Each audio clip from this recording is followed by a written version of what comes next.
We are live.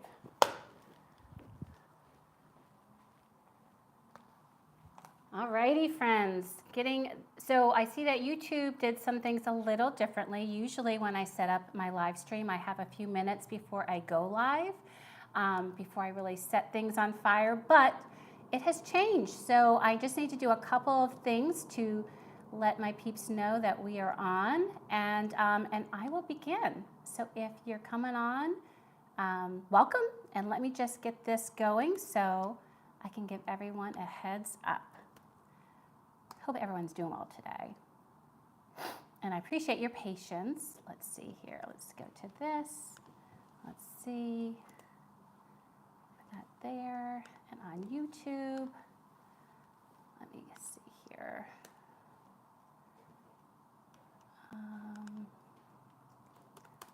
Let's see. So I will have to make adjustments next time because I used to have all time to get all these messages sent out. So I'll do that before. And let me get to see if everything is working well. Oh, I see it's up. I see someone's on. Let me see here. There we go. Make sure that's all down. All righty. It looks like we are in business. So, hey, friends. It has been a long time. Oh, Hubs is making a lot of noise. You know, it wouldn't be a stream without some things with Hubs. So let me just make a couple adjustments. And hello, it has been a long time. Oh my goodness. For those of you who usually come in my streams, hey DS, how are you? Hi Barb. Hey both of you, two of my favorite people. Lots of favorites going to be coming on today, I think. It is so good to be back. This, honestly, it was part of the medicine of me getting better that I was most looking forward to because, you know, as many of you know, this little hobby of mine, it brings me a lot of joy, even though I will say I'm shaking because I do still get nervous. Even after all these few years that I've been doing this, I still get nervous, especially when there's a long break, because anyone who's in YouTube knows they make some changes, and I just didn't know like what changes might be made, and I was a little nervous, and then of course I saw. But that's okay. I sent word out into some different platforms to let them know that we were going to be going live. So hello, and it is February 8th. I need to give a shout out to my mom. It's her birthday today, so happy birthday, Mom. I've already spoken to her, and here's Hubs. Welcome back. Thank you, babe. And so Hubs is wearing Eagles jersey today because we can't wear it tomorrow. So I don't know if any of y'all are superstitious where sports goes. By the way, if you're joining me, we are going to get to cooking in a moment. But it has been over 2 months since I've streamed, and so just catching up with everyone. So it's so good. Oh, thank you, Barbara. Let her know. Yes, DS. I knew I had to make sure I had some flowers here. So the ones I had requested weren't in, so these were the ones. It was just when I picked up my grocery order because you can get some good deals at the flowers at the grocery store. That's, you know, that way we're not spending a lot of money because all of us like to save money. Oh, and DS, I will let her know. So friends, we are going to be doing some cooking today, getting ready for the Super Bowl, and as you know, the Eagles are in it, and being Philly, you know where my allegiance lies. But back to our superstitions. So I'll tell you a little story. As the Eagles went through their playoffs, I was wearing one shirt in particular each of those games, and it was actually Hub's shirt. It was like a gray short sleeve t-shirt, so I would have like a long sleeve tee underneath, and then when I have a hot flash, I could take off the tee and just wear the short sleeve t-shirt. And then Hubs was wearing this black long sleeve t-shirt of his, and they kept winning. And so the last game, and I'm trying to think why I switched, because I was wearing them with just some leggings, because they're comfy. And the last game, I wore yoga pants. So we decided that the score was so broad at the last game that I was to wear yoga pants tomorrow. So tomorrow we're wearing our exact same outfit, except for I'm wearing yoga pants because they had a really big score differential the last game. So we're hoping for that this game.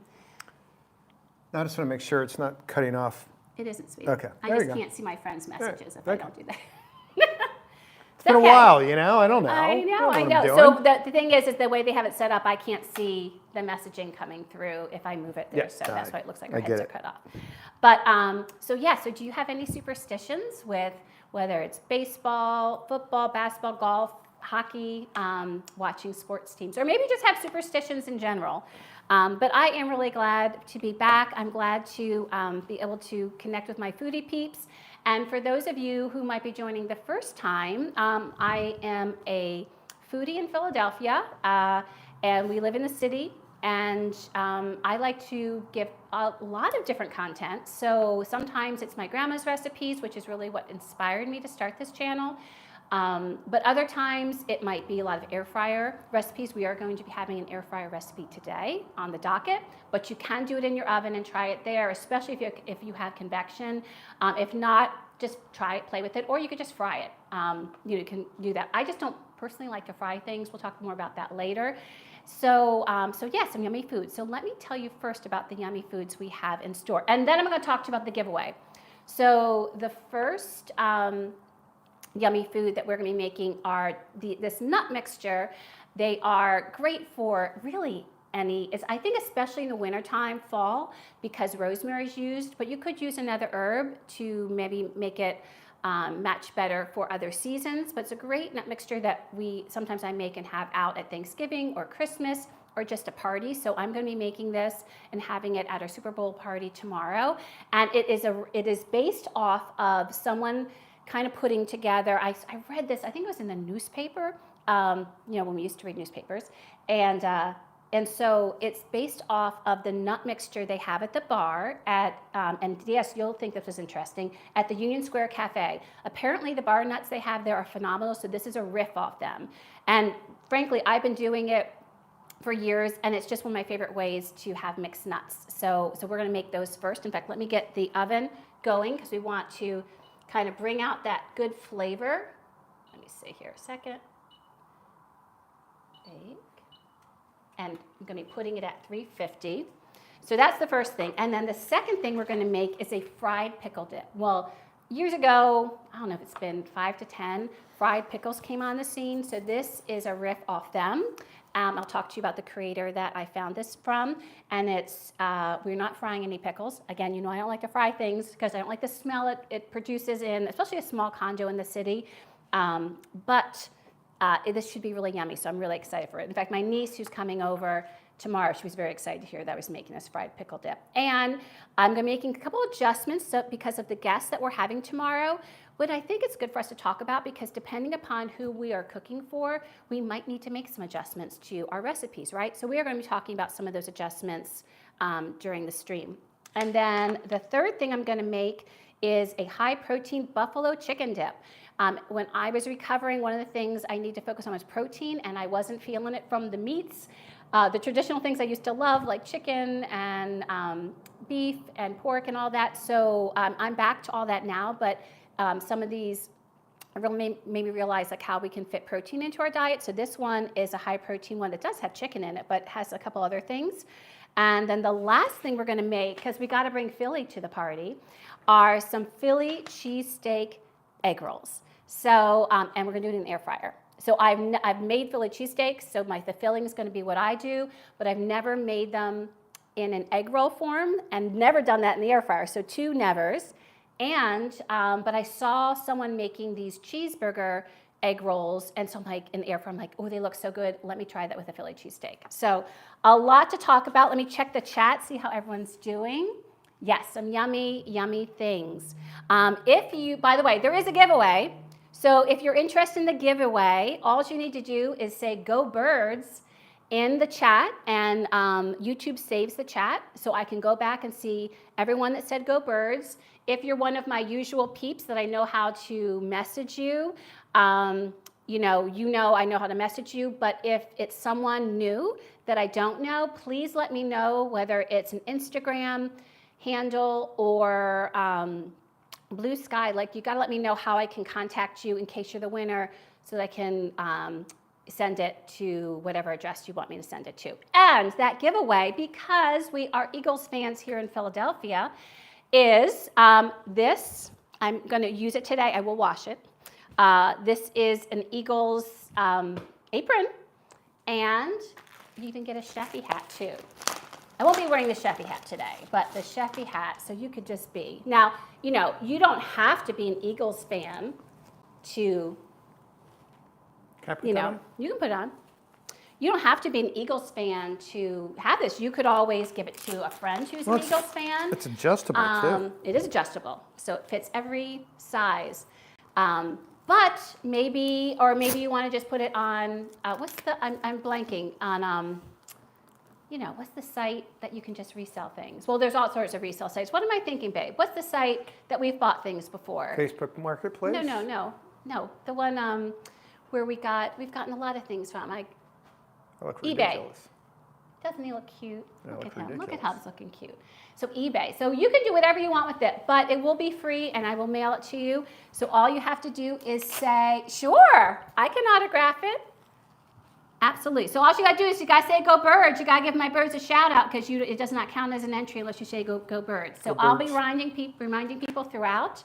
And so if you want to enter win, that's all you have to do. I know I've been on Instagram now for, I don't know, like a little over, okay, about a year and a half. And a lot of those giveaways, like you've got to tag and share and follow. I mean, there's all sorts of things. I'm just asking you to say go birds because I just want some good juju going to my team. So, yes, so that is the giveaway for today. So this and that, and yeah, so there we go. Now, let's dig right in. I've got the oven heating up for the nuts. So here I've got a mixture of nuts. What I love about nut mixtures is really you build them how you want.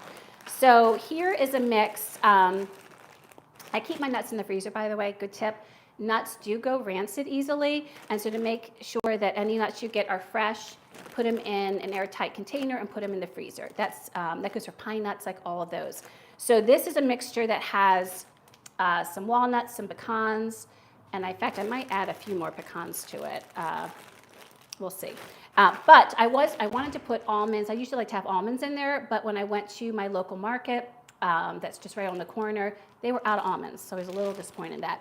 But they did have cashews. Now cashews, like those are a treat for me because I could literally eat this whole bag. So we're going to be adding some cashews to this mixed nut. Now I want to talk about if you are able to get salted or if you're able to get raw. If you're able to get raw nuts, you know, you'd roast them and then you would want to increase more of the salt you're going to be doing in here. But sometimes, depending upon how things are stocked, you might not be able to get your hands on raw nuts. So if that's the case, just get this, try to get lightly salted if you can. And you just won't add really much salt to it because they'll already be salted. So just kind of know to adjust that. If you're using salted nuts, you're going to, you know, ease back on the salt part of it, but use the other seasonings. So that's what we're doing today because I think these are unseasoned, but these are, so I'll be tasting and making sure that it's seasoned appropriately. And you know, you always taste as you go. That's the best thing to do when cooking. So our nuts are there, and then let's get our mix ready. So our mix that we're going to be doing involves, and by the way, in case you ever join any of my streams, I try to put all the information down below in description. So just go to the description. You'll see everything laid out. So for this, you're going to need brown sugar, rosemary, You show everybody your earrings? Oh, I'll show them in a sec. Thank you for reminding me. Fresh rosemary, cayenne, and I usually use butter, and of course salt and pepper. In fact, let me bring the pepper. We'll check out the salt once they've cooked, and I'll see like how it is salt-wise. So coming tomorrow, I have a niece who's vegan. So today I'm going to be using coconut oil as the fat that is going to be going in here instead of butter. Usually I use butter, but you can use really whatever you prefer. I feel like coconut oil or butter would be my preference, but certainly, you know, depending upon what the people you're feeding or what your own health needs are, you decide what you want to use, okay? So those are ingredients. And Hubs reminded me that I'm also wearing some great earrings. Go birds! Oh, yay! There you go, Dad. Oh, and you said go birds too, DS. Wonderful. Ooh, powdered salt. I didn't know that there was a powdered salt. And I wonder, DS, if that's something you could like whiz up in like a coffee grinder, if that would help powder up your salt. Because I heard someone talk about making powdered sugar by doing that. So let me show you these earrings. So there you go. And actually it might have been mom too, because they usually join on the same one. So mom and dad, you each get an entry. So these were given to me by my niece, Erica. So she got these for me for Christmas this year. So I love that. And these I will be wearing, I've worn with all the playoff games and they've won. So these also will be part of what I wear tomorrow. So, because again, superstitions, like we gotta take it seriously. So to make this, there aren't amounts. So I apologize in advance for that. But one of the things we're gonna be doing is we need to, this coconut oil, if you're not familiar, it's kind of like butter in that when it's room temperature, it's in a solid state. So that will want to melt, and then we want to get our spice mixture in here. So based upon, let's get our nuts on here so I can see about how much I'm going to want to eat. So I know y'all probably don't like the eyeballing it thing, but seasonings kind of go that way. So I apologize in advance for that. So I'm going to put the mixed ones here. And then we're going to add some more, yeah, these don't look seasoned. And then we're going to add some more cashews. I just love cashews. I think they always taste like buttery. They're just yummy. So this one will be especially cashew heavy, but it does have, you know, walnuts. And I'm actually going to break up some of the bigger ones. You can leave them whole, but that way we share the love. I'll help you break them up too. There we go. It wouldn't be a stream if he wasn't stealing a bite, right, friends? All right. So my oven is ready. So I'm going to put them in. So it's at 350. And, you know, these nuts have actually already been roasted. What I'm trying to do is warm them. If your nuts are raw, if they haven't been roasted before, then you will want to have them in a little longer until they look a little bit toasted, not burned, but just a little bit toasted, and they smell like all that yummy aroma comes from them. Then that's a good indication also. But you want to have them just develop a little bit of color just to kind of bring out their natural flavors. So I'm going to put those in. And then put those aside. So I'll just tell you what I'm eyeballing based upon that nut mixture that I'm going to put in there. So here's my brown sugar. So I would imagine it's going to be, I don't know, like about, probably about like a tablespoon. Yeah, probably about a tablespoon packed of sugar would be my guess. Now, cayenne is in there, and I don't want you to be afraid of cayenne, but I do want you to be judicious with it. Cayenne does pack heat, but what really makes these nuts addictive is that play on sweet, savory, and spicy. So I know my mom loves these, and I don't think they've ever been too spicy for her, and so I always try to keep them in mind, because if it's a holiday, and I know she's going to be eating them, I want to make sure. And Mom, by the way, I did a birthday shout out for you earlier, so for Mama's birthday. So in any event, let me just get one more thing. There we go. So I'm just smushing, just breaking up that sugar. So for, you know, cayenne usually comes in a shaker like this, which actually is helpful that too much doesn't come out. So I literally just shake. This definitely is not even going to be 1/8 of a teaspoon.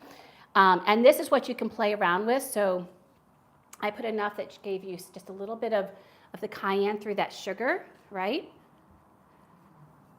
Just want to bring a little bit of heat. This is not meant to be like a jalapeno popper or a spicy buffalo wing. This is just meant to kind of give this back heat to it. And then you want to give a good amount of pepper, probably about the same amount, if not a little bit more of what the cayenne was, because that pepper also brings some good flavor. There we go. Just one thing, I just got to check because one thing I forgot to do was I forgot to, put this out for one of my dips coming up. So it's already feeling better. But my little hack that I'm doing is, I do know there's a good hack if you're trying to warm a plate, like if you're serving something and you want your plate warm so that the food that goes on doesn't immediately reduce in temperature, you can put your plates in the microwave for, I'm usually not comfortable putting it in for any more than a minute, but about a minute helps warm them. So what I've been doing is putting it in for about 40 seconds and then putting this back in just to kind of create a warm scenario in that microwave. That way, this is starting, and it is, I can tell it's starting to get a little more malleable, so it'll blend well for our dip. So I'm gonna put that back in there. There we go. So we've got cayenne, black pepper, brown sugar. We're holding off on the salt until we see how everything is. And then we got rosemary. Ooh, this is a nice one. Now there's rosemary, little goes a long way. We're keeping these whole. And so, yeah, I'm just gonna start tearing these off, and they're gonna bring some nice flavor. I love rosemary. And for me, in the fall and the winter, rosemary is just delicious. So I just feel like these are really addictive. Archie, hey, I've missed you. It's so good to have you pop on. How are you doing today? How are you and Amy today? We are making some of my favorite, and I know you're gonna make a crass joke about this, Arch, my favorite roasted nuts. And this mixture is really addictive. So we've got a mixture of nuts roasting in the oven at 350, kind of bringing out their flavors. The ones I'm using have already been roasted, so they're not gonna need a lot of time in the oven. We just wanna warm them and get them, like, kind of get the oils in them going. And then I probably put in here, I don't know, I probably put in here like about a teaspoon of rosemary. What I love about this particular one that I have is they're a little bit smaller, so the love can kind of go around, which is nice. So I'm just taking, we want them whole. And they're just gonna help flavor and scent. So there's our rosemary. I'm gonna keep this in case we need to add any more seasoning. And then we are gonna need to melt this. So let me get a little measure so we can melt it. So one thing I have not gotten since I broke it was a new cup measure. So yeah. Oh, and by the way, Arch, we are having a giveaway. So if you're interested in the, I think it's actually, let me look at the bag. I think this is It's an apron. NFL. Is it an NFL approved one? I don't know. Who knows? But it does say NFL on there. But Eagles apron, and as well as a chef hat that can be adjusted. Because you know, we got to keep the cooking theme going. So in here, I'm going to put about, I don't know, like a tablespoon-ish of coconut oil. This will just help everything kind of stick. There we go. So about a tablespoon. And we're going to melt this. There we go. Let's see here.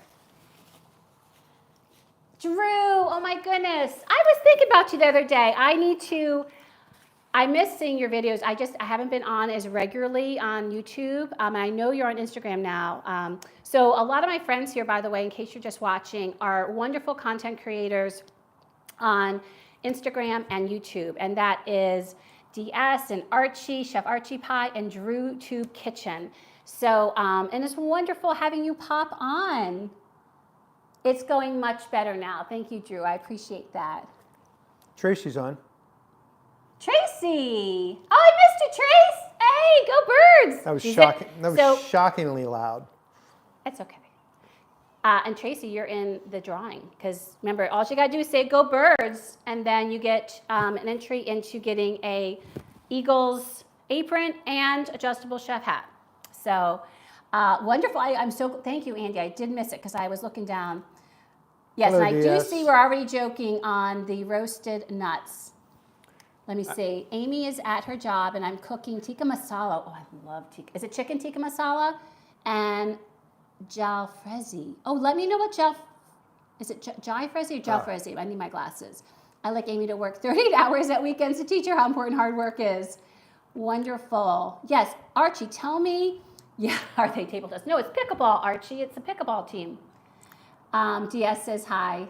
Did you see that, Amy? I did. I said, hello, DS. So, I'm smelling them already. I smell them. You're smelling your nuts? They smell good. They smell good. Okay, he's being inappropriate. Are we surprised? No, we're never surprised with that. Archie, you and him can go and be inappropriate together, right? You have that and gin in common, right, my friend? So, yeah, tell me what jalfrezi is. I don't know that. And I do want to know if you're doing chicken tikka masala. So we're going to put this in and melt it. And I think our nuts are going to come out pretty soon. My softened cream cheese is there. By the way, next up on the docket, we are going to be making the fried pickle dip, which is why I definitely need to make sure this got softened for that. And friends, if you're just joining us, we are going to be also making a buffalo chicken dip, high protein one, and we're going to be making Philly cheesesteak egg rolls. Can I ask you a question? Yes. What makes it high protein? Oh, by the way, did you put your thing on? Yes. It's turned off though. No, it's not. Is it green? Yeah. Okay. So it makes it high protein. I'm not going to tell you till we start it, but I will tell. All right. Because yeah, I wanted to wait because I didn't want anyone judging it. So, and especially my husband. So I wasn't going. Although he likes what's going to make it high protein. I actually know he likes that. Okay. So you can see that there's just a little bit solid left in there, and I don't know if we're going to need all this. So we are almost ready to go. Let me check on the roasting and see how they're doing. Oh yeah. Oh yes, they are toasty. So again, these were already roasted, so they don't need a lot of time in there. All we need is to get them warm, so that they will kind of marry. Ooh, nice. They will marry with the seasoning. So you can see, lovely. Very nice. Okay. So then what you do is we are going, and I'm going to actually use this to do it, is then we're just going to drizzle, whether it's butter or the coconut oil on. Okay. So I didn't use all that, by the way. I did manage to get on my fingers. And then we are going to sprinkle the sugar. That didn't sprinkle as well as I was hoping.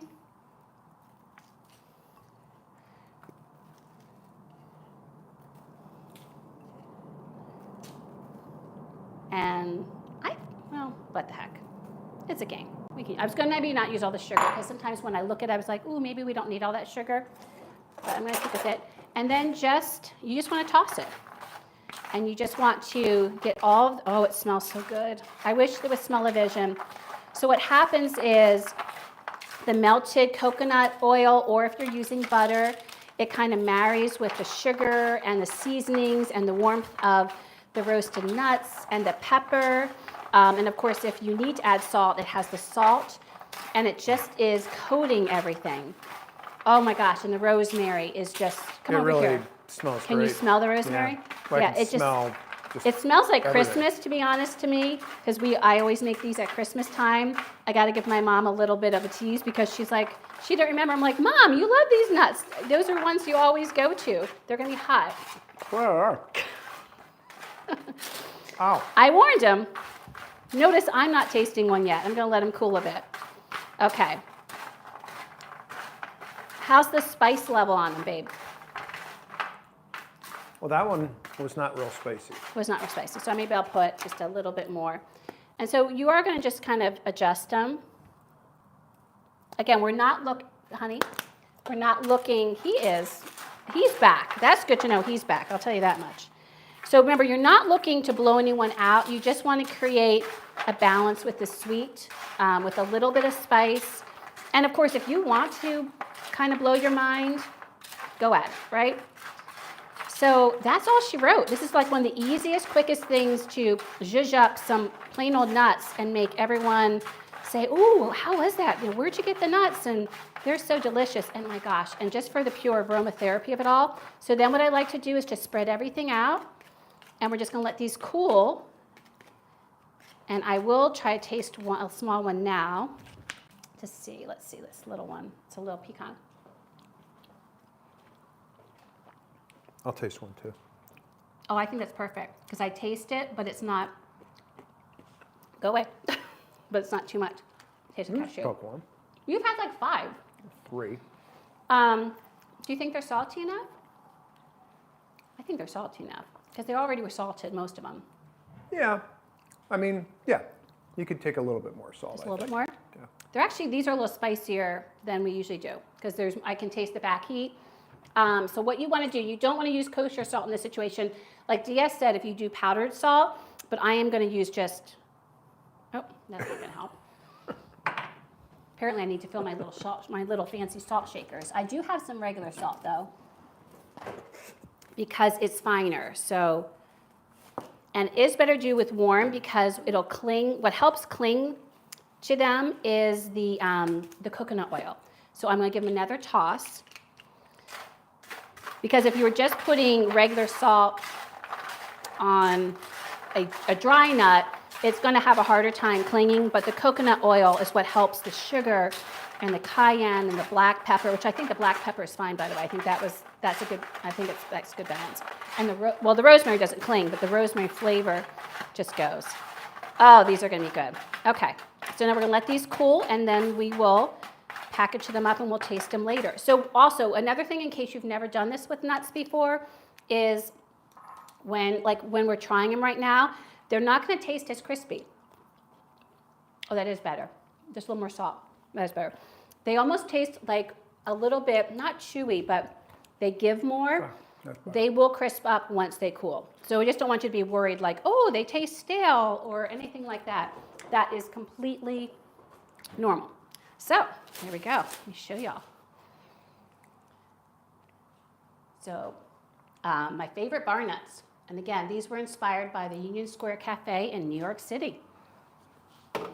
So those are done. So our next one is the fried pickle dip. Tracy said, maybe it's bourbon, Andy. Yeah. And then Arch said, jalfrezi is a hot curry with smoky bell peppers and onions with green chilies in it. Oh, that sounds delicious. So, Mom, you could use olive oil. You definitely could use olive oil. The thing with olive oil, I probably would use a little bit less because what happens with butter and the coconut oil is when it cools, it kind of helps everything become a coating, whereas the olive oil doesn't solidify it all. So that's why, for me, I would recommend butter or coconut oil, and you would have the butter because you guys always have butter. So I would do butter or coconut oil, and I'm just doing coconut oil so that Erica can eat these. So this keeps them vegan, so that way she can have them. Shoe fly, thank you, Barbara. They're so delicious. I'm telling you, easiest thing to bring to a party. You can just, someone's like, you're trying to help out and you don't have a lot of time, and you're like, oh, I want to bring something. You can always say, hey, I'm going to bring some, and they might look at you funny, bring some nuts. But I'm telling you, these are addictive, and they're always a hit. So, all right, so next on the docket, let's get this fried pickle dip. So let me put this over here. All right, so fried pickle dip. Oh, I forgot to put the content creator. I knew I was going to do that. Okay, let me look because I think I have it in my notes here. Just a second, friends. I always want to give props to wherever I got these from because some of these aren't from me. So the fried pickle dip is from Spoon Fork Bacon, and they are both on YouTube and Instagram. And what I liked about it, let me get back to my stream. What I liked about it was this idea of like all of the flavors of fried pickles, which I absolutely love. I don't know if everyone loves fried pickles, without all the work and without having to fry. And I'm making these gluten-free because my sister is coming over tomorrow, and I want to make sure she can eat them. And actually, my other niece is also gluten-free, Bethany, so I want to make sure she can have that too.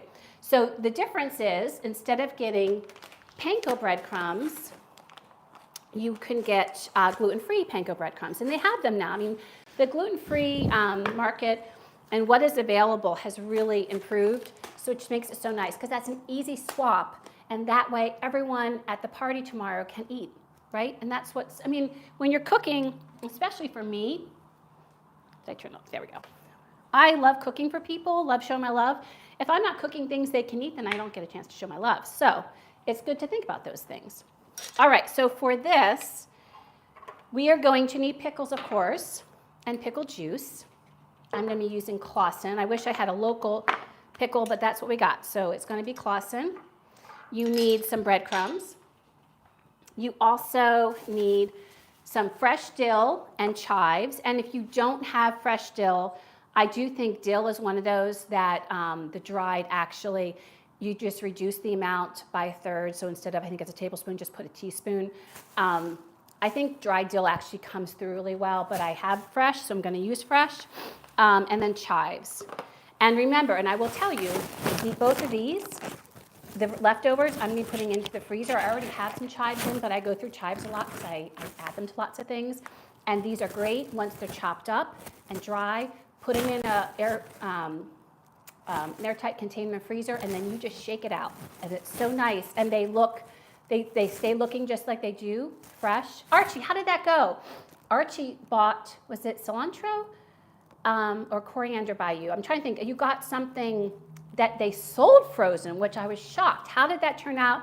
Wasn't any good, because I do it and my cilantro tastes really good, but I'm also in control of it. I know the cilantro I'm buying, washing, drying, like all that stuff. So I'd love to know how yours was. So again, dill and chives, and we'll find out from Archie. And then I am going to make this a little bit healthier. This is no surprise to all of you. And by the way, you don't have to do this. You can use full fat of everything, but I like to cut where I can. And also it's with products that I've had before that I know taste good and don't change the flavor. So for cream cheese, and frankly also, can I just put out there, Super Bowl is in February. We have Valentine's Day coming up. We've already had the holidays of Thanksgiving, Christmas, and any of the other holidays that are in December, from Hanukkah and all different other, people celebrate all different kinds of holidays in December. So there's lots of eating that's been going on. And so to me, a Super Bowl party, I want to indulge, but I also want to be a little mindful. But you can go at it. You can just get regular stuff. So this, I'm not even going to try to pronounce it. I've never tried to pronounce that cheese.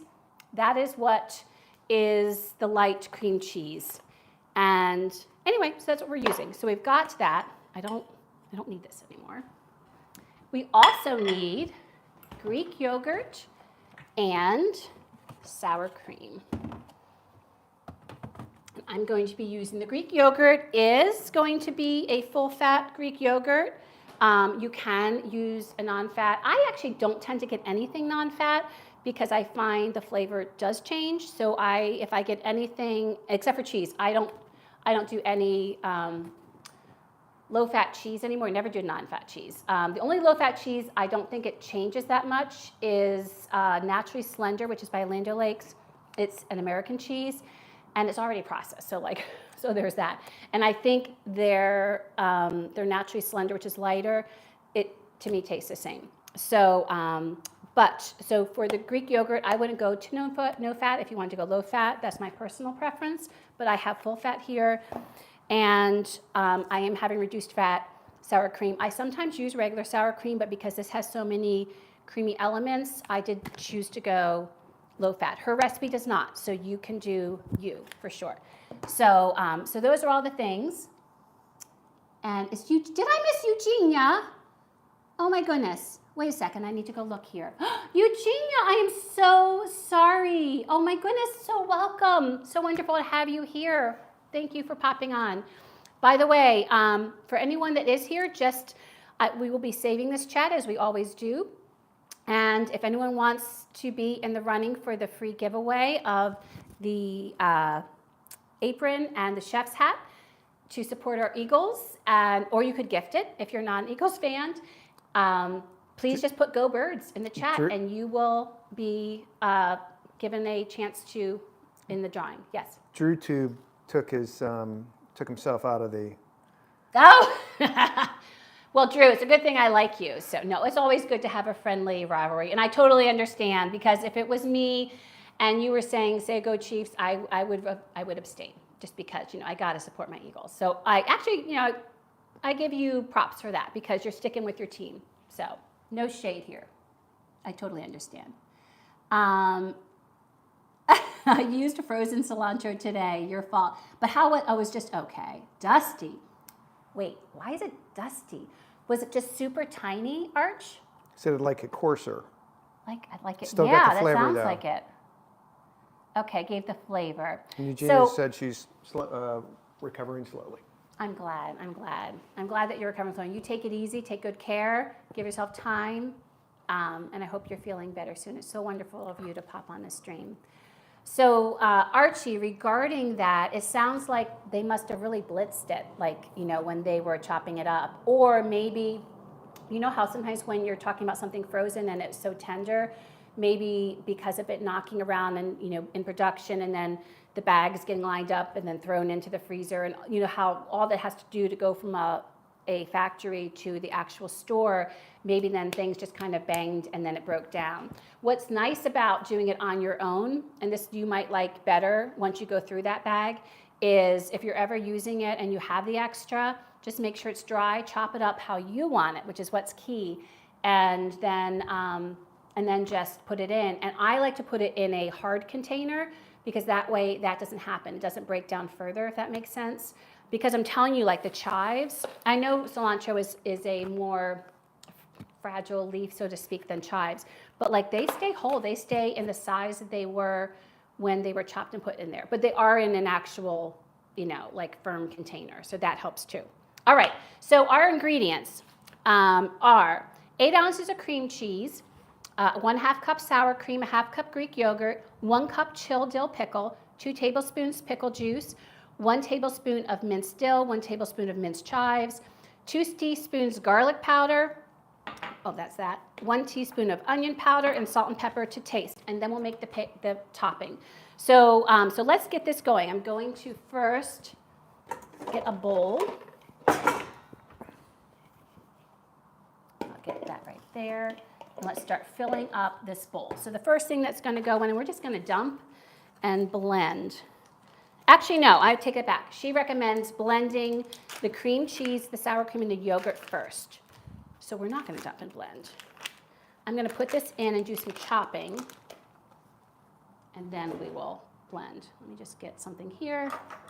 Here we go. I got some new ones we're doing. This is kind of like a turquoise.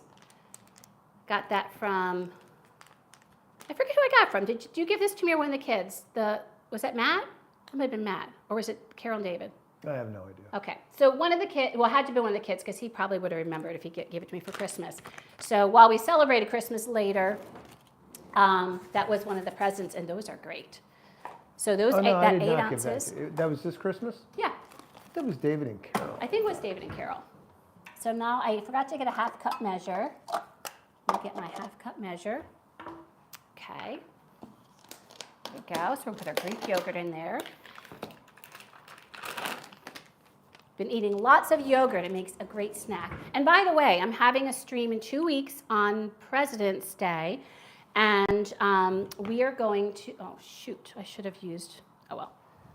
My aim to use every single implement that I can. But anyways, it's going to be one during the day as well.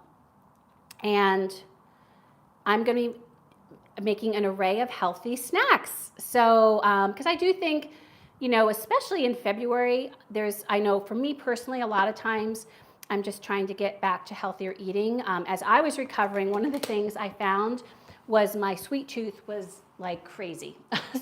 And I'm not used to my having a really crazy sweet tooth. So that's one of the things I'm trying to curb, but also satisfy with healthier options. So yeah. Oh, and well, never mind. So I rinsed this for like the sour cream, but I still have to get it out, so that was kind of stupid. Oh, it came out pretty clean, so actually that worked. And so then, and these are brand new.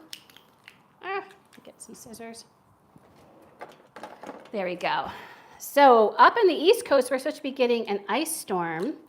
So it's going to start off as snow at some point this afternoon and then turn to ice. So is everyone planning on staying in, and is everyone getting ready for that? Archie, what are the temperatures like where you are? Let's see here.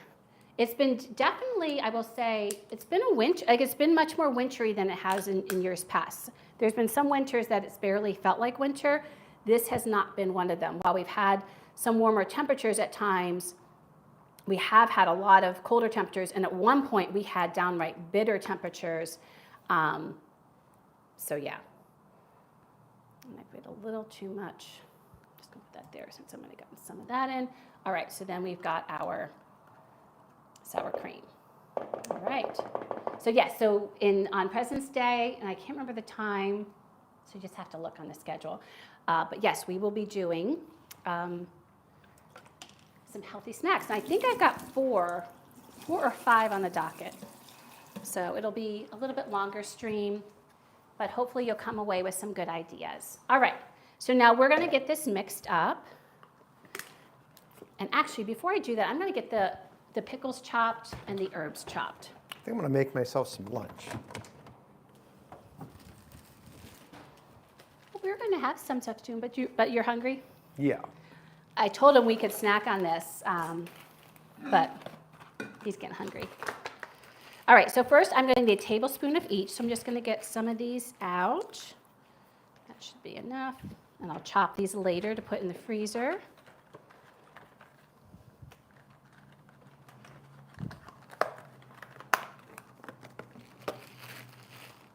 Yeah, okay, yeah. Same here, Barb, yep. And DS, how is Ruby doing? I'm gonna get some dill. Okay.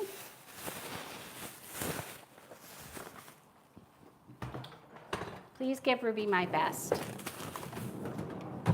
And did everyone have a good holiday? I know I didn't get a chance to talk with everyone.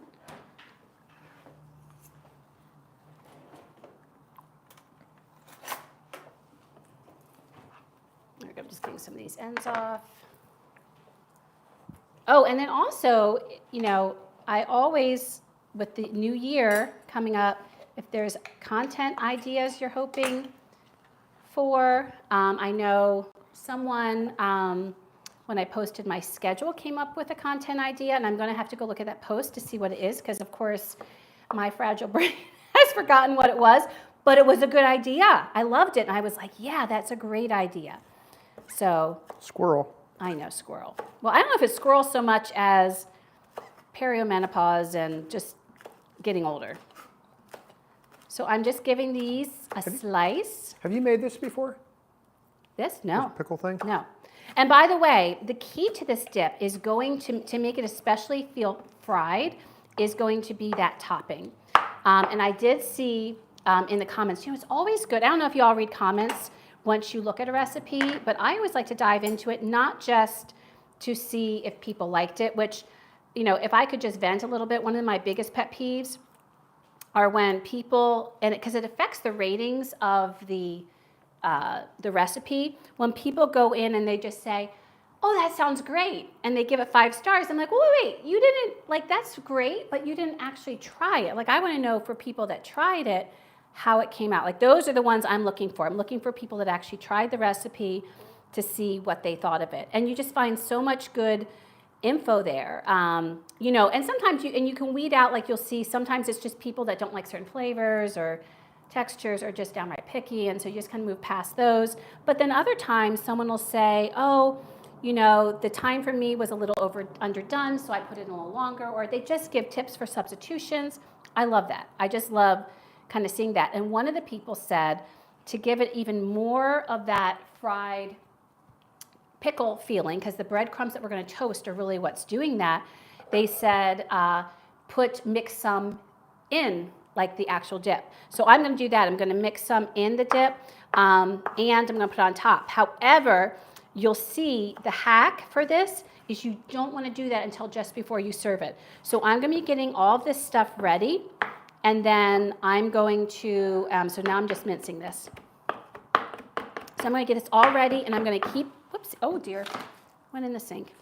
I'm going to get all these ready, and then I'm going to keep them separate until I serve it. So we will be making a little bowl for us to try today, but the rest of it, which is for the party tomorrow, I'm going to keep separate. And then I will mix the one in and put the stuff on top just before it goes out for my guests, because that way you get the best texture, because it's bread. So like, you know, even the ones that are on top, the ones just touching the dip, they're going to get softened, right? And certainly the ones that are inside. So I'm all team texture, like I love that. So that's a good tip to keep in mind. So now we're going to get some pickles, and we want to get enough pickles to have about a cup.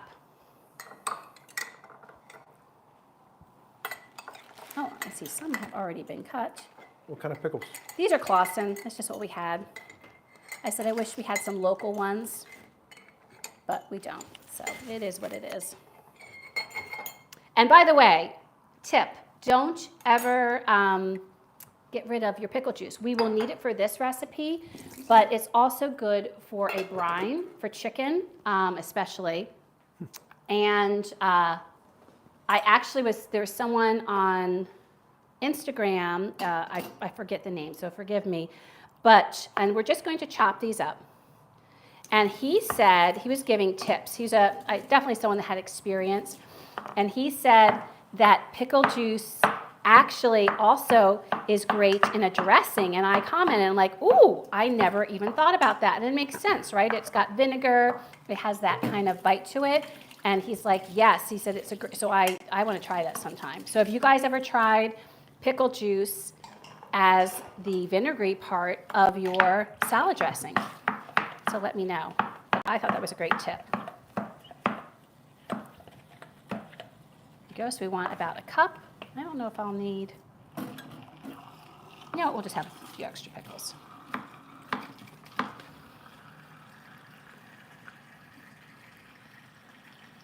There we go. Let me see. Oh. Ruby is good. She's here watching too. She says hello. Wonderful. And Archie says, Bill, those flowers are rather pink. Can we have green next time? Oh, there is green. There's green right there for you, Arch. And for Eagles, of course.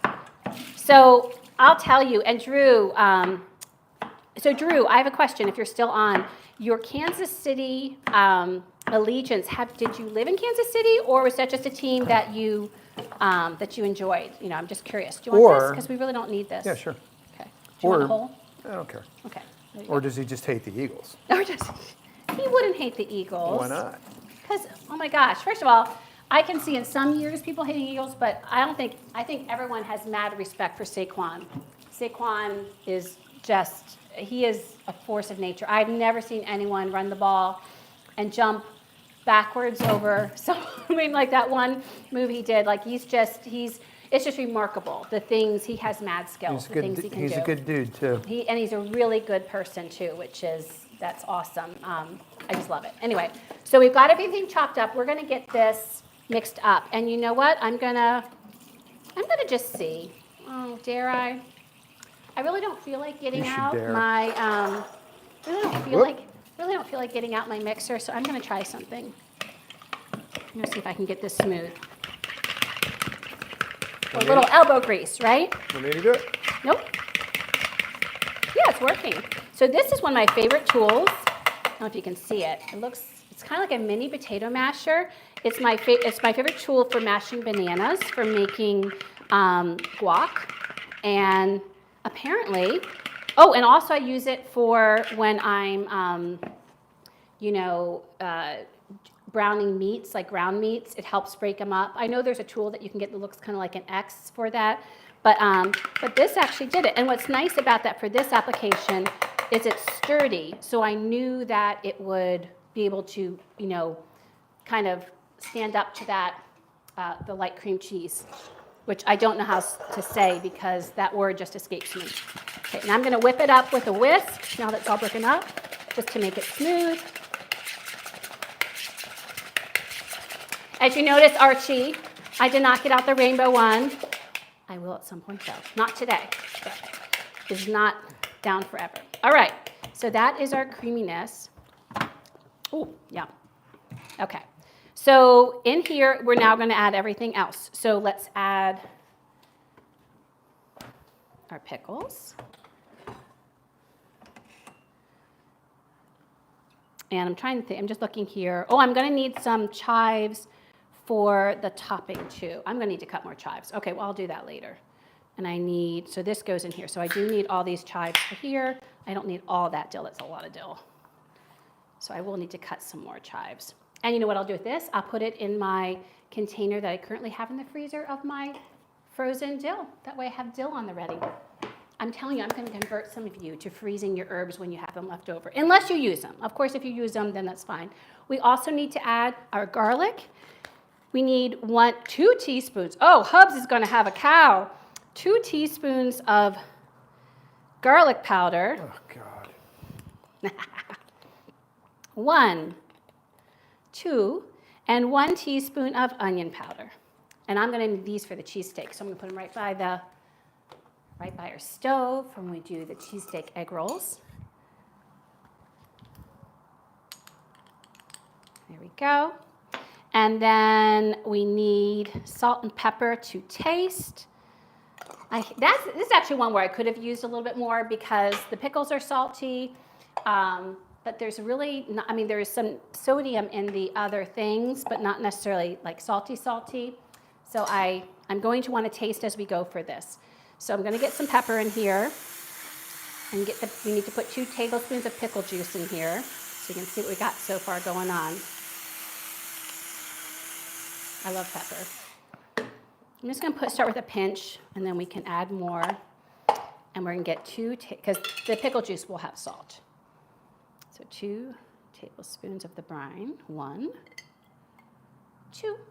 There we go. Could you put that back in the fridge bottom drawer in the back for me, please? In the where? Freezer? Bottom drawer of the fridge. Oh, fridge. Yep. Thank you, babe. So I'm going to mix it. You can see what I'm doing here. Ooh, it looks herby, pickly. Yum. Very nice. Just saying. Do Just do a taste to see how it's going. What's that, babe? you think we have enough brine?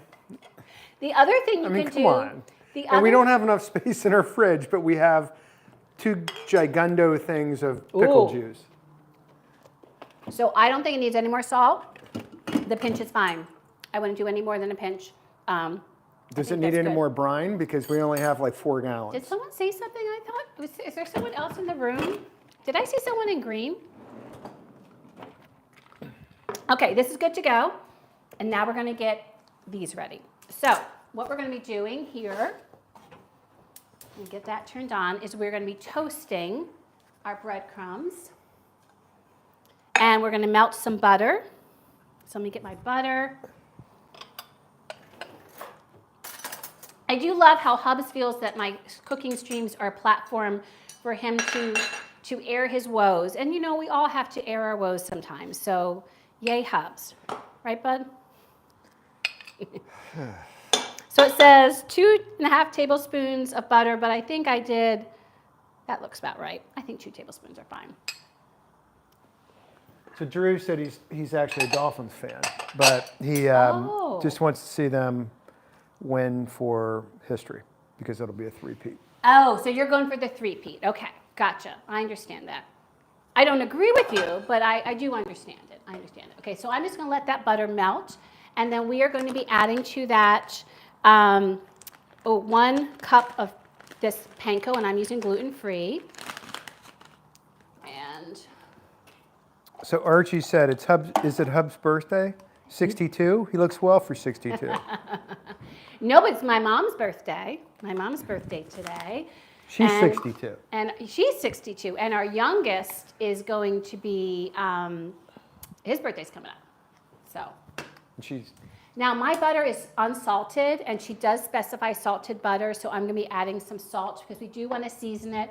The panko does not have any. It's just has a little bit of sodium, but not much, just what was ever in the bread. So you want to make sure that this tastes good. And I'm also realizing I need to chop those chives now because they want those. I think they want those to go. No, they don't want it to be cooked. So I'll save and do the chives on top. No, I won't. I'm going to have it look nice for y'all. I'm going to get the chives out, chop while my butter is melting. Those will sprinkle on top with the panko. All right, so I'm just going to get 1 little chive out. I don't think we need more than 1. How's my butter look? All don't even know where the butter is. Oh, there. Okay. So I will show you all this. Looks like butter, by the way. Looks like butter. It's fun. It looks like butter. I'll bring you all over here in a minute. Get a little salt there, a little pinch. And then I want a cup of the breadcrumbs. Okay, there they go. So the cup of the breadcrumbs. And then we're just going to get those stirred around and coated with the butter and let them brown up. We want them brown and crispy. They already are a light brown, and I'll show you in a minute what they look like first. And of course, the regular panko ones look even lighter. So let me show you all. First of all, there's our yummy dip. Good. Yum, yum, yum. And here, take a look at those gorgeous mixed nuts that are seasoned. In fact, let me try one now. Let's go. Oh, here, there was an almond that was left from the original dip. The original mix. Oh, they're so good. I'm telling you, you've got to make these. And this is what the panko looks like at the beginning. So I'm going to show you how it looks once we get it browned enough. So I'm just going to have it on medium there. Say medium. Okay, so let's get you all back. Sorry if I made anyone seasick, dizzy. There we go. Okay, so I'm going to get this chive chopped. Say that fast, chive chopped. And then this we can sprinkle. There we go. What are the other things you're making? So, I'm making the high protein buffalo chicken dip, which is next on the docket. And then lastly, with the cheesesteaks. All right, so these are here to sprinkle on top. What we're going to be doing is we're going to be putting the dip. We're going to be putting some in here, a little bit in here for us to try with some potato chips. And that's how I'm going to serve them. You could serve them how you want. You can serve it with veggies. But to me, like the potato, I think potato chip would be really good. My mom was wondering if I was going to serve it with crackers. You could do crackers. Okay, so let that go.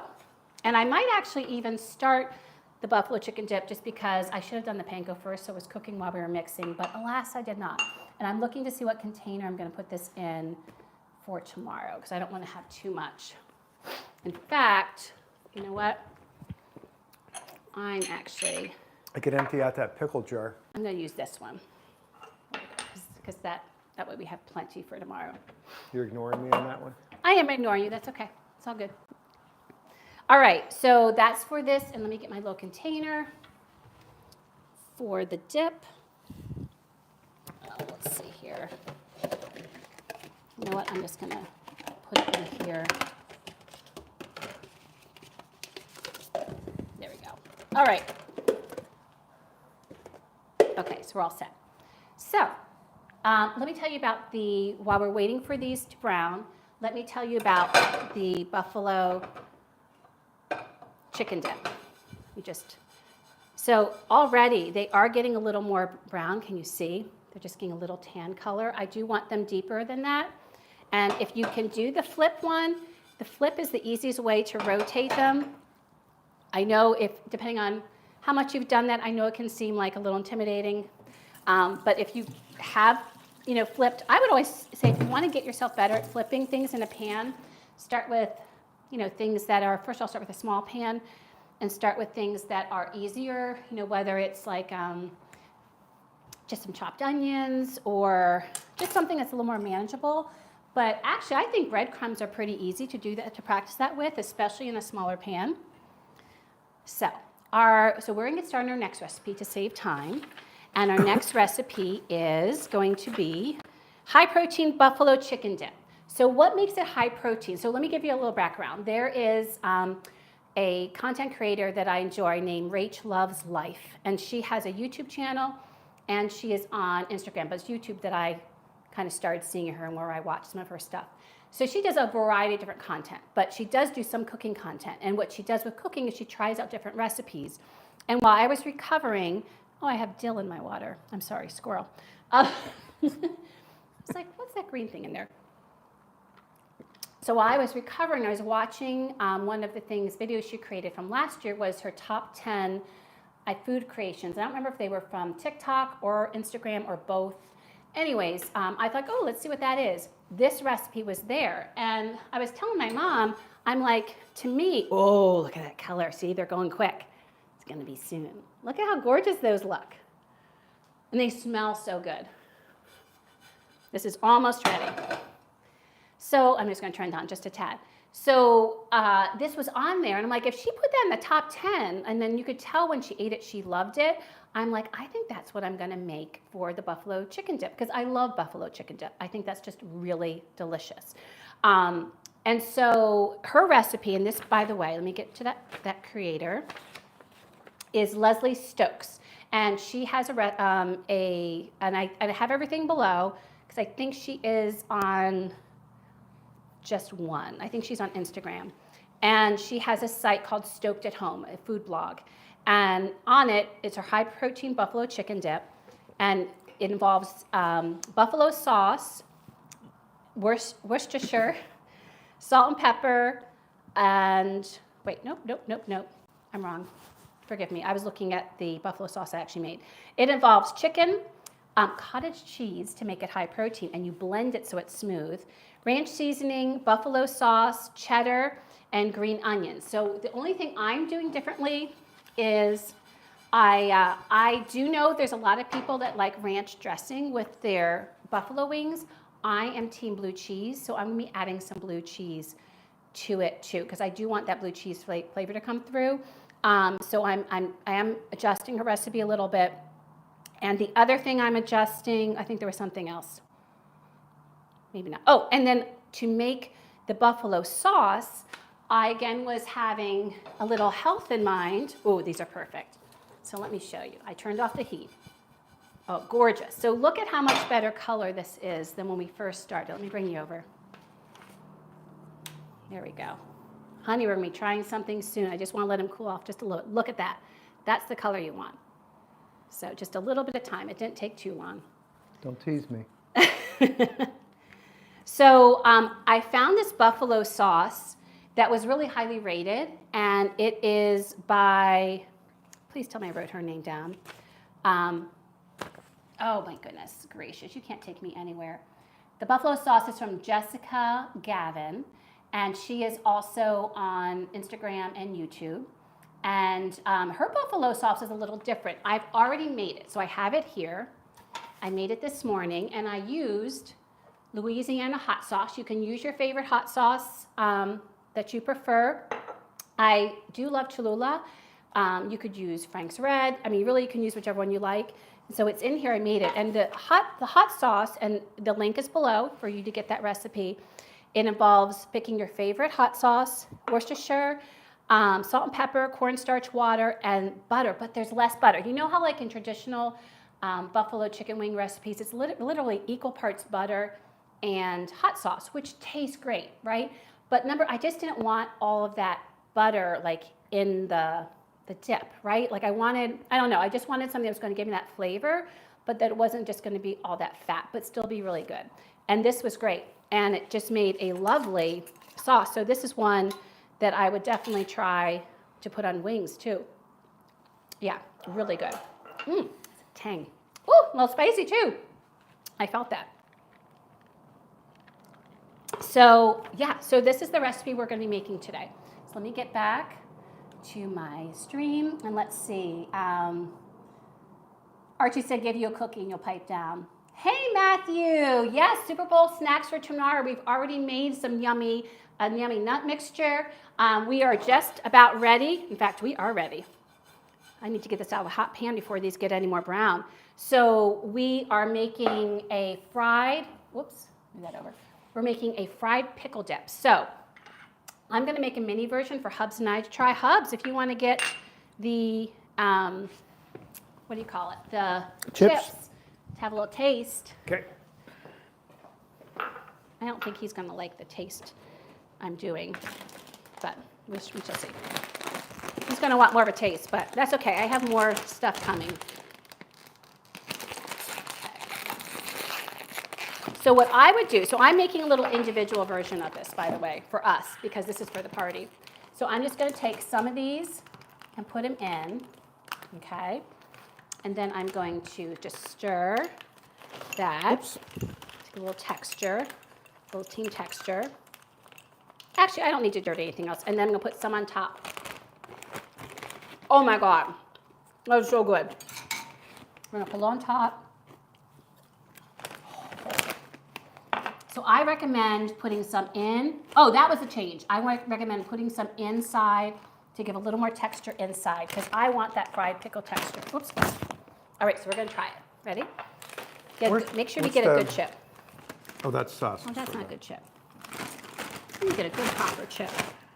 Whoa. Yeah, they're kind of not big right now, but. So, this is the mini version because I'm putting in the big bowl tomorrow. Fried pickle dip. I won't take all of it, I'll tell you. Get right there. Oh.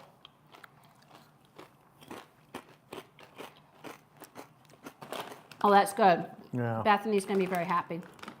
Yeah, that's really good. I'm not quite sure how to help you with that.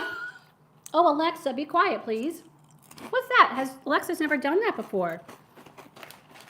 Oh, that's so good. That's good. Totally recommend that. And remember, It's got some, got some what? definitely has some garlic in it. Would we be surprised to say anything different? It definitely has garlic in it. Very good. And I use, remember, the low-fat sour cream and the cream cheese. And I'm telling you, you do not miss it. But you do you. I'm just going to do one more and you can take the rest. There you go. Go ahead. Be gone. Okay. But you like it? I do. Thumbs up? It's very good. Yeah, so Hubs gives us approval. So this is going in the fridge for tomorrow. So Matthew, what are you having for your Super Bowl party? Thank you for coming on the stream.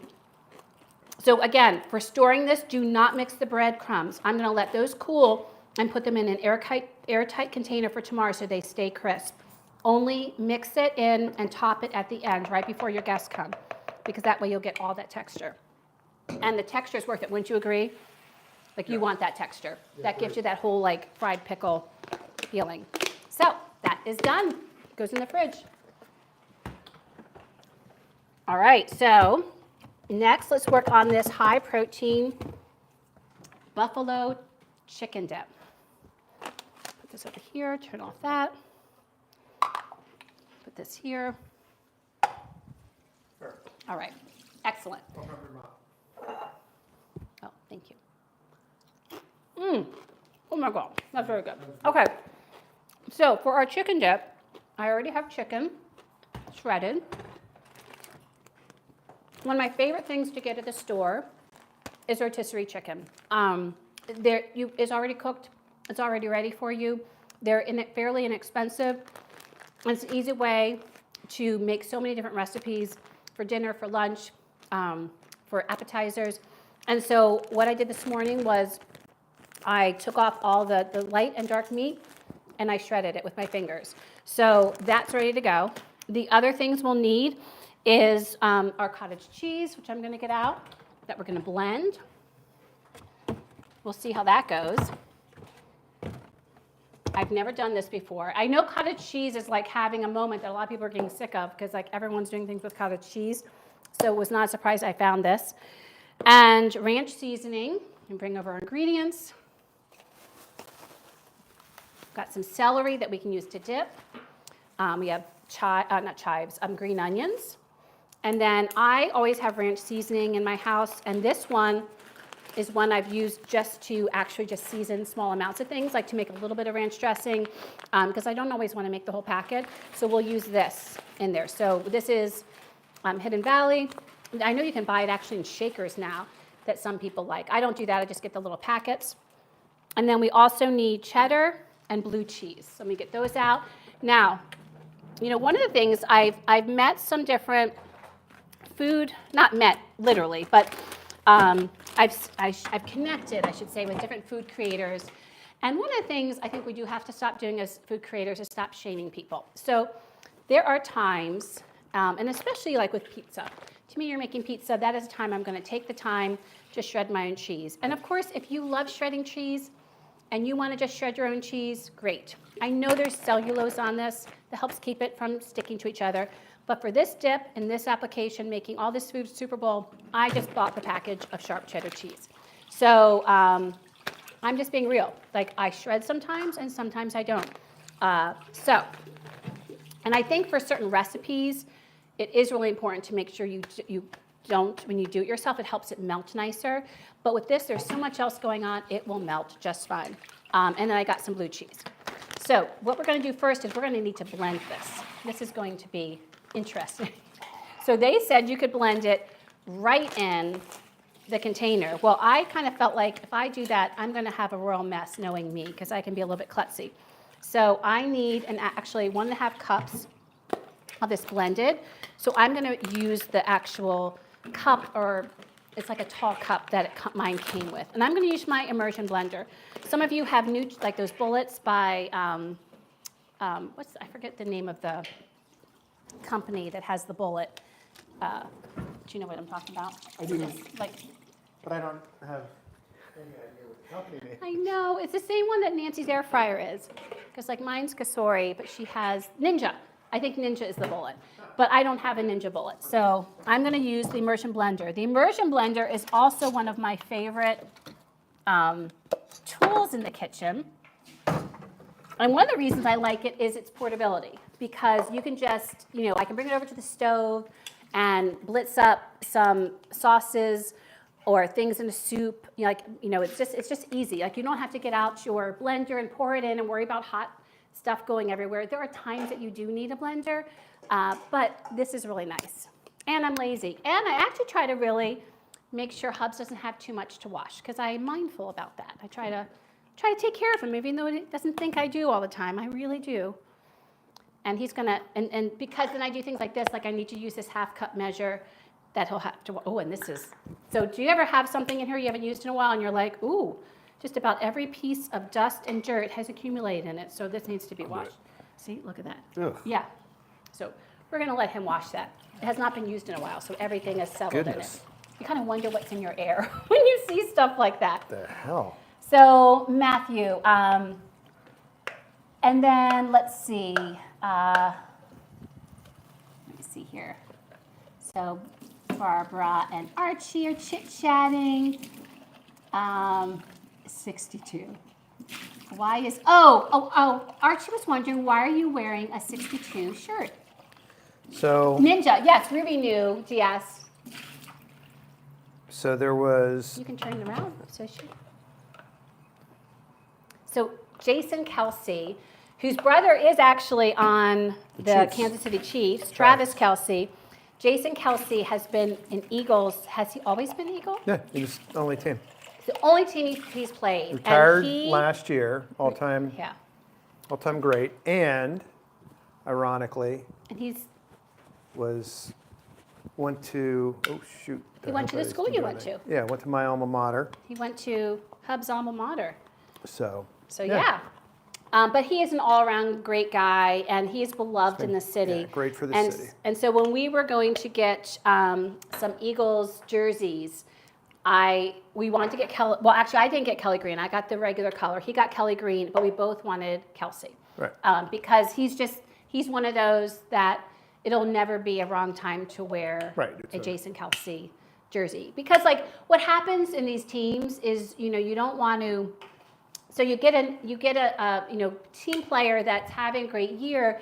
The thing you always worry about is like what if they get traded and then all of a sudden it's not that, I don't know, like for us we just want to, we don't own a lot of jerseys. That's not like what we do. So like we want to get someone that is just going to be, it's going to be classic. Yes. It's never going to go out of style. Exactly. All right, so I'm putting 1.5 cups of cottage cheese. I don't think it matters whether you get small curd or large curd. I don't know why there's small curd versus large curd. Do you know why? Like, is there a reason? Some have bigger curds. I know, but like, why does it matter? I just didn't know that was a thing. I'm like, why? See, I'm not a cottage cheese girl. And I will fully tell you the reason I'm not a cottage cheese girl is because the texture kind of grosses me out a bit. I didn't like the curd thing. So I don't even know, like you used to have cottage cheese and fruit, right? I love cottage cheese. Yeah, she loves cottage cheese. So there's a little bit left in case you want any, babe. Okay? Okay. But like the curd thing just has always been But I do love dairy, and I know I'm gonna like this because I know that part's just like in my head because I'm a little bit funny that way. You know, we all have these things that influence us when we're growing up, and we just decide that we don't like and don't want to do. Okay. So what's nice about putting it in here is that I've got room when I start blitzing it with my immersion blender that it's not going to like come off the sides. So now I'm going to take my immersion blender and I'm just going to go in. I'm just going back and down. Easier said than done. Really wishing that I had Ninja. Let's see.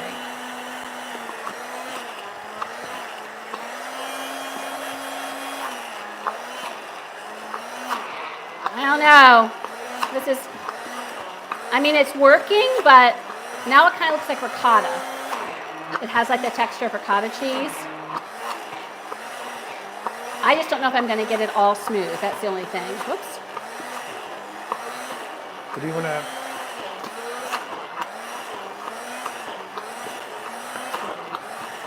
Okay. Do you want to do it with a fork or spoon also? Do you want me to work on that? Nope. Okay. Thank you, though. Thank you for offering. It did reduce it. I'm going to just do it a little bit more. It's about the texture of, like I said, ricotta right now. So what I'm going to do, can you just hold this like that? Just up like that. I'm just going to get the sides down. And there we go. So I would say if you have a bullet, use it because that would be easier. It's not that this is impossible. Oh, it's starting to come together. Okay, that helps. So it helped kind of like taking everything off and putting it back in. I don't know if I'm going to get it silky smooth, and I'm not even sure why. I think it helps thicken it a bit, mixing it all, but also takes away that texture, maybe to fool people. I don't know. But you see, I mean, it's not totally smooth, but it is working. It's pretty smooth. Yeah. I'll show you all. Let me just see. Okay, I think we're going to stop there. I think that's good enough. I think with the crowd we're having too, no one's going to be like, what is in here? But the cottage cheese is a great way to get protein. And so if I liked having cottage cheese and fruit, that would have been a great way for me to get protein, but that is not my jam at this point. So I just did Greek yogurt. I've eaten more Greek yogurt in the past month than I have probably in. And I do like Greek yogurt. It's not that I didn't like it. And I always had Greek yogurt around, like it's something I always have in the fridge. But I've eaten more of it in the past. There you go. And the other thing that's nice is really what you do. It's really easy to wash. You just don't want to get water in here where the motor is. So you kind of hold like that, but just to get that off. But you don't want to ever submerge that. That would be a bad mistake. How's it taste? Like cottage cheese. I should taste it, right? I should be a big girl. Taste it.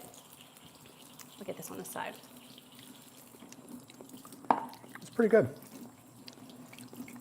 So it tastes kind of like cheesy, like doesn't have the sour component that I think cream cheese has, right? But it's got more body than like sour cream. And doesn't right. So it's maybe more mild. So let me show you. So again, I could have tried to get this smoother, but you can see it, like we got it pretty smooth. A bullet would get it really smooth, but we're going to be fine with this. Is that one thing done? Yay, I can use this then. Actually, you know what? I don't want to use it because it's going to stain it.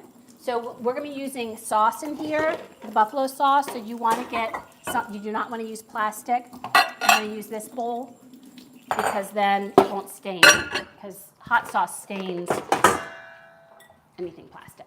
Okay, so I'm going to put this in here. So we have 1.5 cups. So what I did, by the way, if you go to her site, what she does, and this is what Rachel did, or what she had tried, is it was basically like making a high-protein buffalo chicken dip for one. And then what she does is she has these on the go and ready, so it's a good snack for her. So this is the content creator. And you can just dip, and if you're trying to stay healthy, you could just dip celery in it, but you could dip, you know, carrot sticks, cucumbers, like whatever you liked, you could dip in it. Now for us, we are going to be dipping one of our favorite things as a family and that involves both of the families, both my sisters and my family, for buffalo chicken. Our favorite dipper is scoops. So the scoops are great because they are just a great spoon, and it can handle like the chicken that's in there. It can go in and the chip stays whole, and you get that salty, crunchy.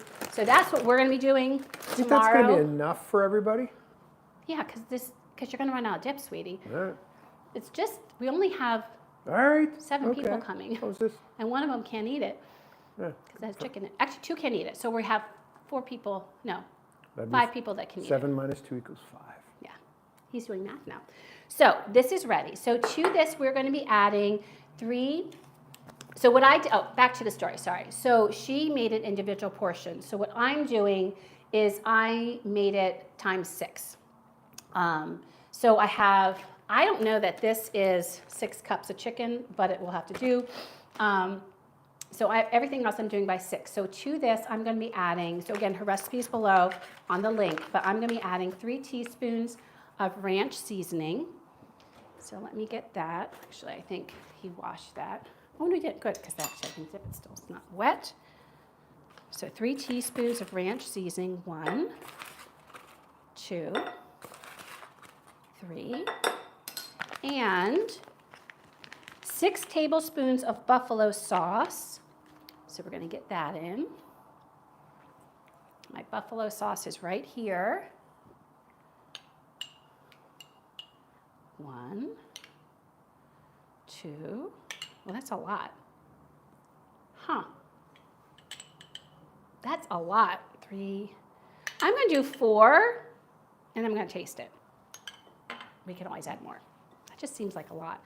I'm going to put in here 3/4. Well, okay, so the cheese, what I'm going to do, so I'm adjusting this because that's the great thing about recipes is you can always make them your own.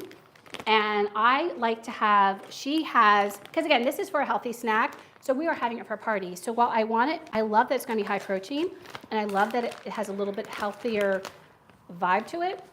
We are doing a Super Bowl party. So this is going to be healthier than traditional buffalo chicken dip, but we do want to still splurge a little bit, right? So I want to put some cheddar in the dip, and then I'm saving some to put on top of the dip so it can melt, right? So that's there. I'm going to add the chicken last so I can kind of fold it in. And then we have blue cheese. So again, I want that blue cheese vibe, so I'm going to be adding a little blue cheese in there. Crumble some in. Archie asked a question. Yes. He said, did you just call Hubs a small turd? I did not. Did I? It was curd. Oh, curd. I was like, because you know how, Archie, I know you're being funny. I love you. So I know a small curd, but I was like, wait, I've never said that. Oh, Archie, always trying to stir up some trouble, right, my friend? So I'm just going to let me get a fork. Second. I'm going to get some of this out. We're in time, okay. And I'm just going to crumble some of this in. So crumble some of this blue cheese. So you don't have to do this. If you don't like blue cheese, leave this part out. She does not have it in her recipe. I do like blue cheese, so I would like a little bit of blue cheese, and that does not seem like enough, so I'm going to put a little bit more in. For me, that's good. For me, dipping wings, buffalo chicken wings in blue cheese is just like what I love. So, all right. So I crumbled that in. We're going to mix this up. Let me check the ingredients. Oh, I think I want to get some green onions in there too. And I think, oh no, green onions just go on top. Okay, my bad. So we're going to get this stirred up. So I'm stirring all these ingredients up. I'm going to add the chicken. Let me taste it first. I used another finger. Yeah, I think for me, the 4 tablespoons was plenty. Maybe it depends on the buffalo sauce you're using, especially, but I think that is fine. And we can have some on the side if people want to. Oh, I did not pick a big enough bowl. Well, this would not be a Philly stream if I made a bad bowl choice. So this will be fun.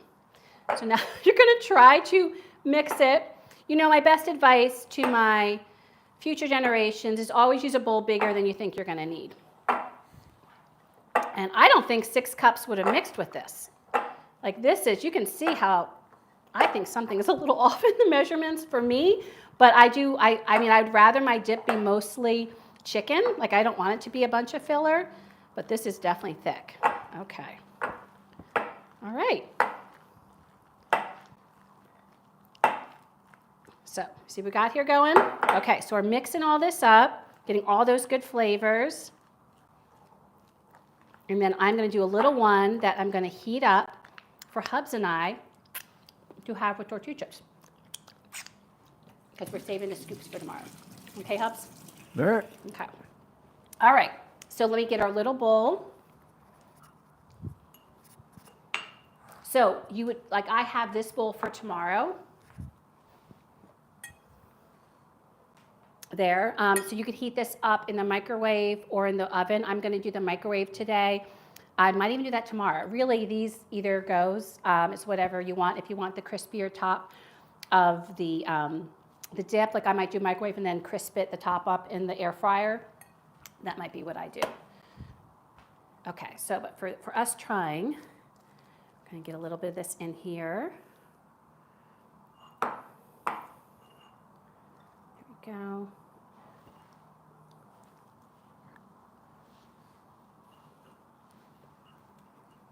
Okay, we can actually get a decent one.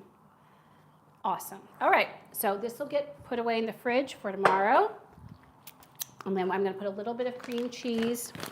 I feel like something's off because when I watched her eat this, hers looked creamier.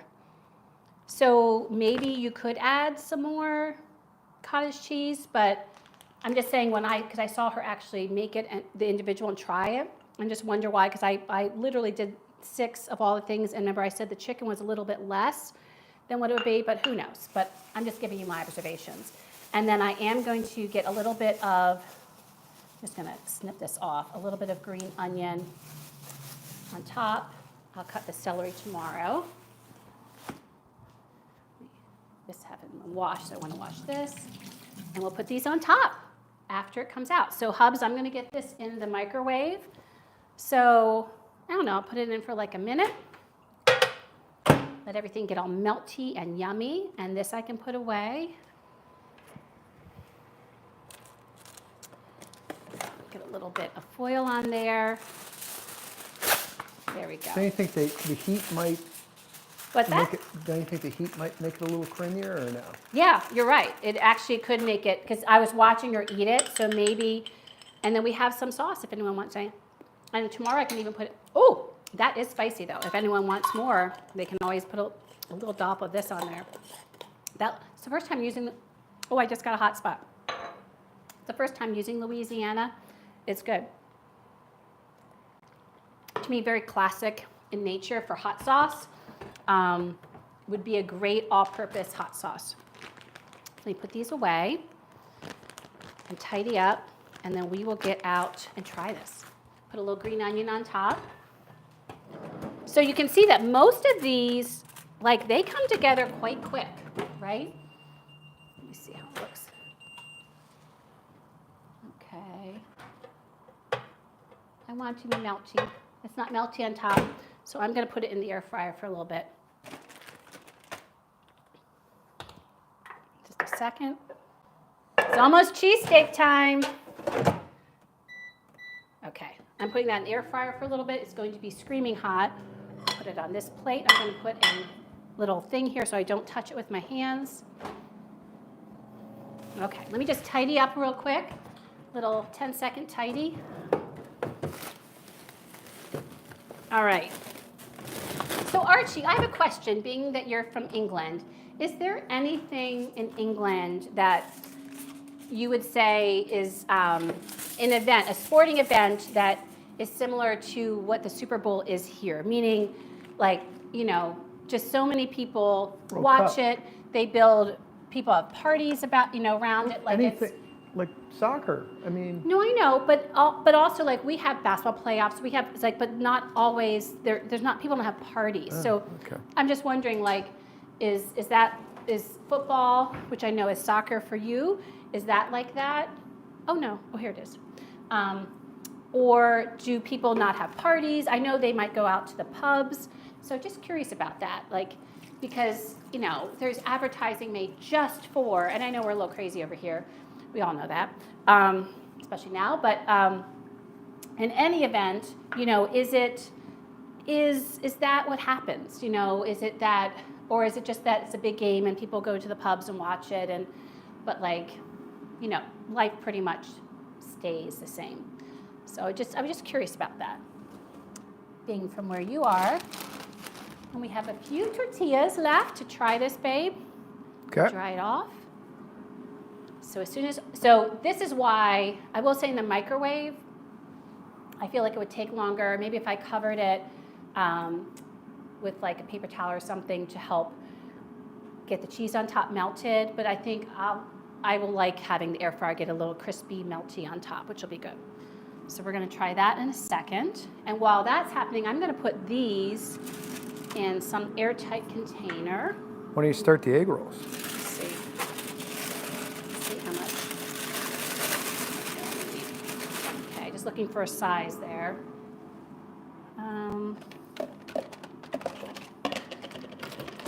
Okay. And then it's going to be Philly cheesesteak time. There we go. So coming up are Philly cheesesteak egg rolls. And I'm not going to be making all of them. I will be making some of them and making the rest tomorrow, but I'm going to get them started. Oh, by the way, also, are you all team cupboard or team fridge for your hot sauces? I keep my hot sauces in my cupboard. I know some people say it must be the fridge, but we don't do that. And I don't actually think it has anything to do with someone really, you know, getting sick, because there's nothing in there that could really make you sick with all the vinegar and everything. But maybe it lasts longer if you put it in your fridge. But anyways, just curious. I was thinking about that. Let me check the chat. Oh, Virginia! Hey, I just saw you. Welcome to the stream. Hey, Virginia, if you want to be in the run for the getaway, all you got to do is say Go Birds if you're interested for a free prize. I'll put all the names that say Go Birds in a drawing, and Hubs will pick them out. So I don't know how I missed it. So Archie says, I get it. And he thought you looked good for 62. I'm close. And Archie said, I put 5 green Thai chilies in my jalfrezi curry. So if you don't see me tomorrow, I'm having, oh yeah, I'm sure you watch that if you're having a colon transplant, I'm sure. Soccer final. It is the soccer. So hog wild, right? Like, I mean, that's the crazy time. Everyone's invested. They're all rooting for one team or the other. A big day for some is the rowing race between Oxford and Cambridge. Wonderful. Yeah. And the Grand National is a huge horse race. And then the FA Cup final used to be huge, a big day like your Super Bowl, but people have more interest these days. And Barbara always does the fridge. Yay, Virginia, go Birds, you're in the running. So Virginia, the prize is, I'm gonna wash this, but it's an Eagles apron, and there's an Eagles chef hat. So if you're not an Eagles fan, you can always give it to someone who is, or you can put it on eBay or whatever you want to do. But I will mail it to you if you're the winner. So I'm so glad you joined. Throw it directly in the trash also. You can throw it directly in the trash, but it'll make me just a little sad. Might just make it a little sad. I need to put these in that container while I'm waiting. Let me see how my stuff is. Ooh, now this is the ticket. There we go. Okay. So we've got the little crispy, which is good color. So it's in there. So Hubs. Yeah. All right, so and it's going to be hot. So I'm just warning you, babe. You have to just watch yourself. And this is hot too, so you got to watch that too. Actually, let me get a little spoon so we can get some of this off the sides because it's all sticking. You can just wait a second.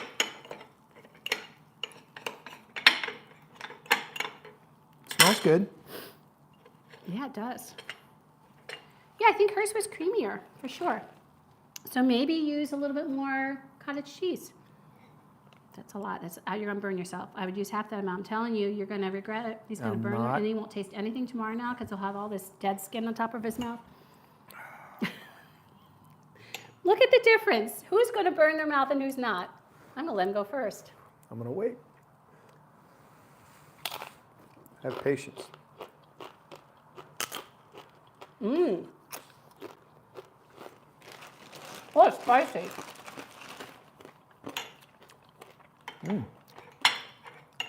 So the only thing I would do differently, and I can do it before tomorrow's crowd, is I'm going to add more cottage cheese because I can just mix it. And I've got the hot sauce because I would like this. It's so meaty, right? That reminds me of chat stew. Remember? So meaty. So meaty. It's so meaty. You can see which I have no problem with, but I actually want more of the saucy part too. Does that make sense? So I'm going to just whiz up the rest of that cottage cheese and add to it. Yep. And then I can add seasonings and adjust. I forgot to put the chives on. Oh well, we'll do it tomorrow.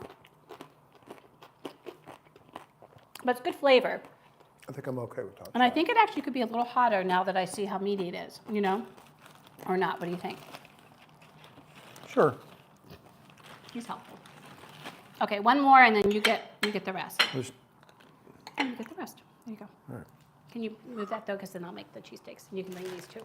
Yep. Thank you. All right. Thank you.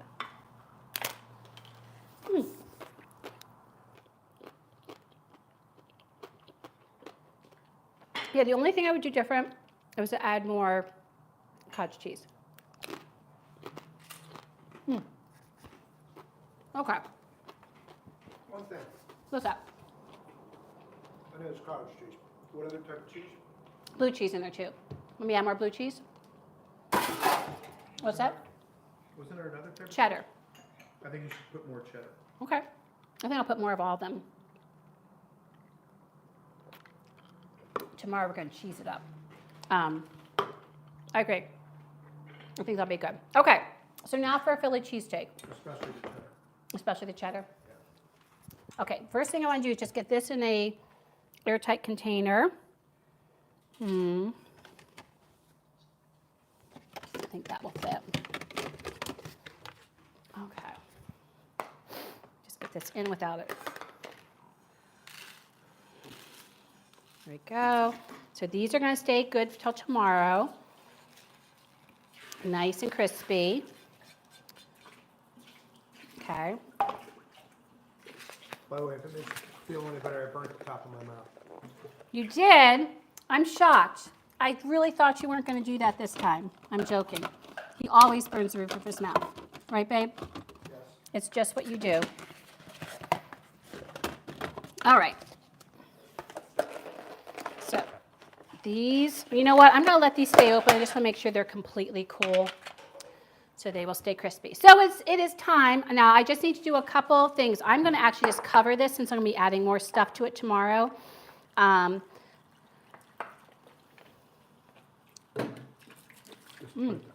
know what? I almost, dare I say, I almost like it better cold. Is that weird? It is kind of weird. It has more flavor cold.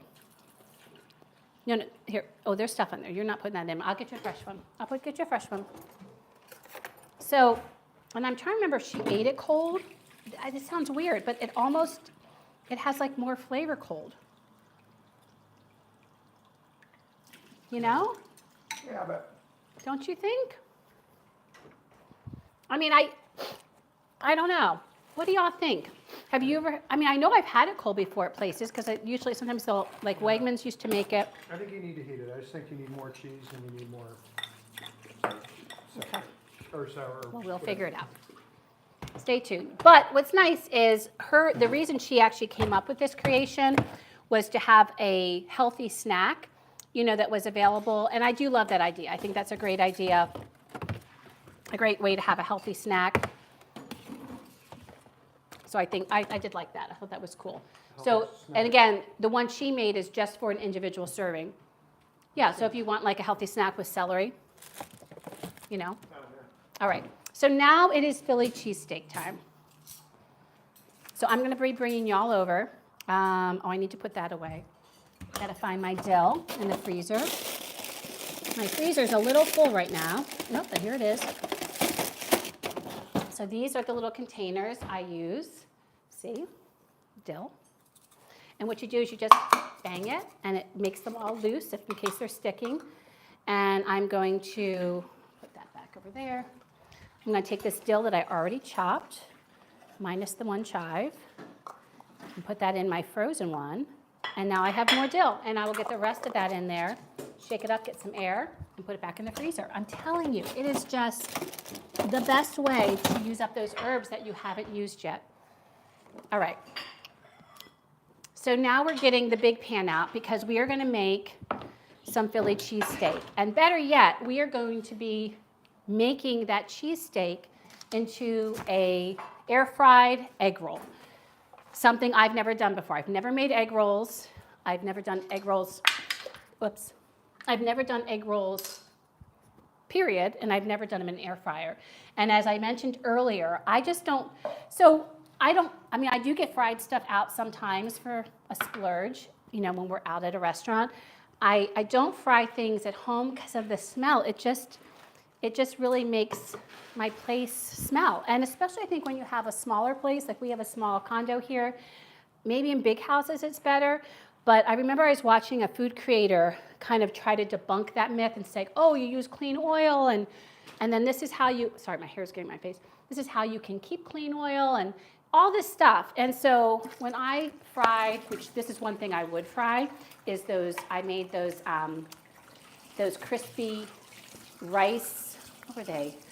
The crispy rice with the spicy salmon on top, or spicy tuna. Oh, that was That good. was like what they have at Nobu.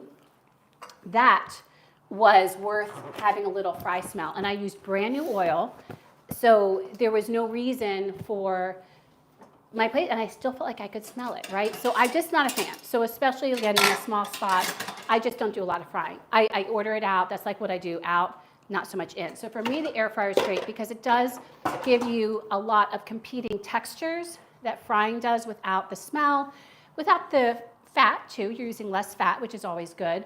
But truly, part of it was just because of the smell. So this we'll be making and doing in the air fryer. We'll be rolling them here. Oops. Okay, he was screaming at me. I'm going to get my burner on here, and I'm going to bring you all over in just a second. So a little bit about Philly cheesesteak. First of all, I'm going to share, I've already done this before in the stream where we made actual kind of iconic Philly cheesesteak. I was telling Hubs when we were on our way to the gym today, there was someone from Philly that was saying, you know, PSA, the only cheese to put on your Philly cheesesteak is Cooper Sharp. And so I replied. Which is awesome. Right, and I didn't say it wasn't. I just said, I said, my hot take is that to make a Philly cheesesteak, you should use some sort of processed cheese on there. Yes, do some people put provolone and God knows whatever else? Sure. But most people in Philly use either American cheese, Cooper Sharp, or Cheese Whiz. And today we are using Cheese Whiz. Provolone's pretty, a lot of people But it like doesn't provolone. make it taste more like an iconic. Yeah, agreed. When you think of an iconic Philly cheesesteak, it tends to have a processed cheese. Probably It's Cooper just Sharp or Whiz. What a Whiz lot of or people American. think. American's also. Yeah, but a not lot as of much as whatever. Anywho, Whatever. And if you go to any of the cheesesteak places in Philly and they say, and you want to have it with onions, which is another thing that we actually love having ours with, you say wit. And when you say, if you say cheesesteak wit, it doesn't mean cheese because you've just said cheesesteak. It's cheesesteak wit, and wit means onions. We are not doing onions today because my brother-in-law has a love-hate relationship with onions. So in deference to him, as you can see, I'm trying to, because I'm sharing my love through my cooking. And so in doing so, I'm trying to honor all the different palates. So I will not be using onions. I will be using some onion powder, but not actual onions today. We do love onions in our cheesesteak, though. So I'm getting my griddle warm.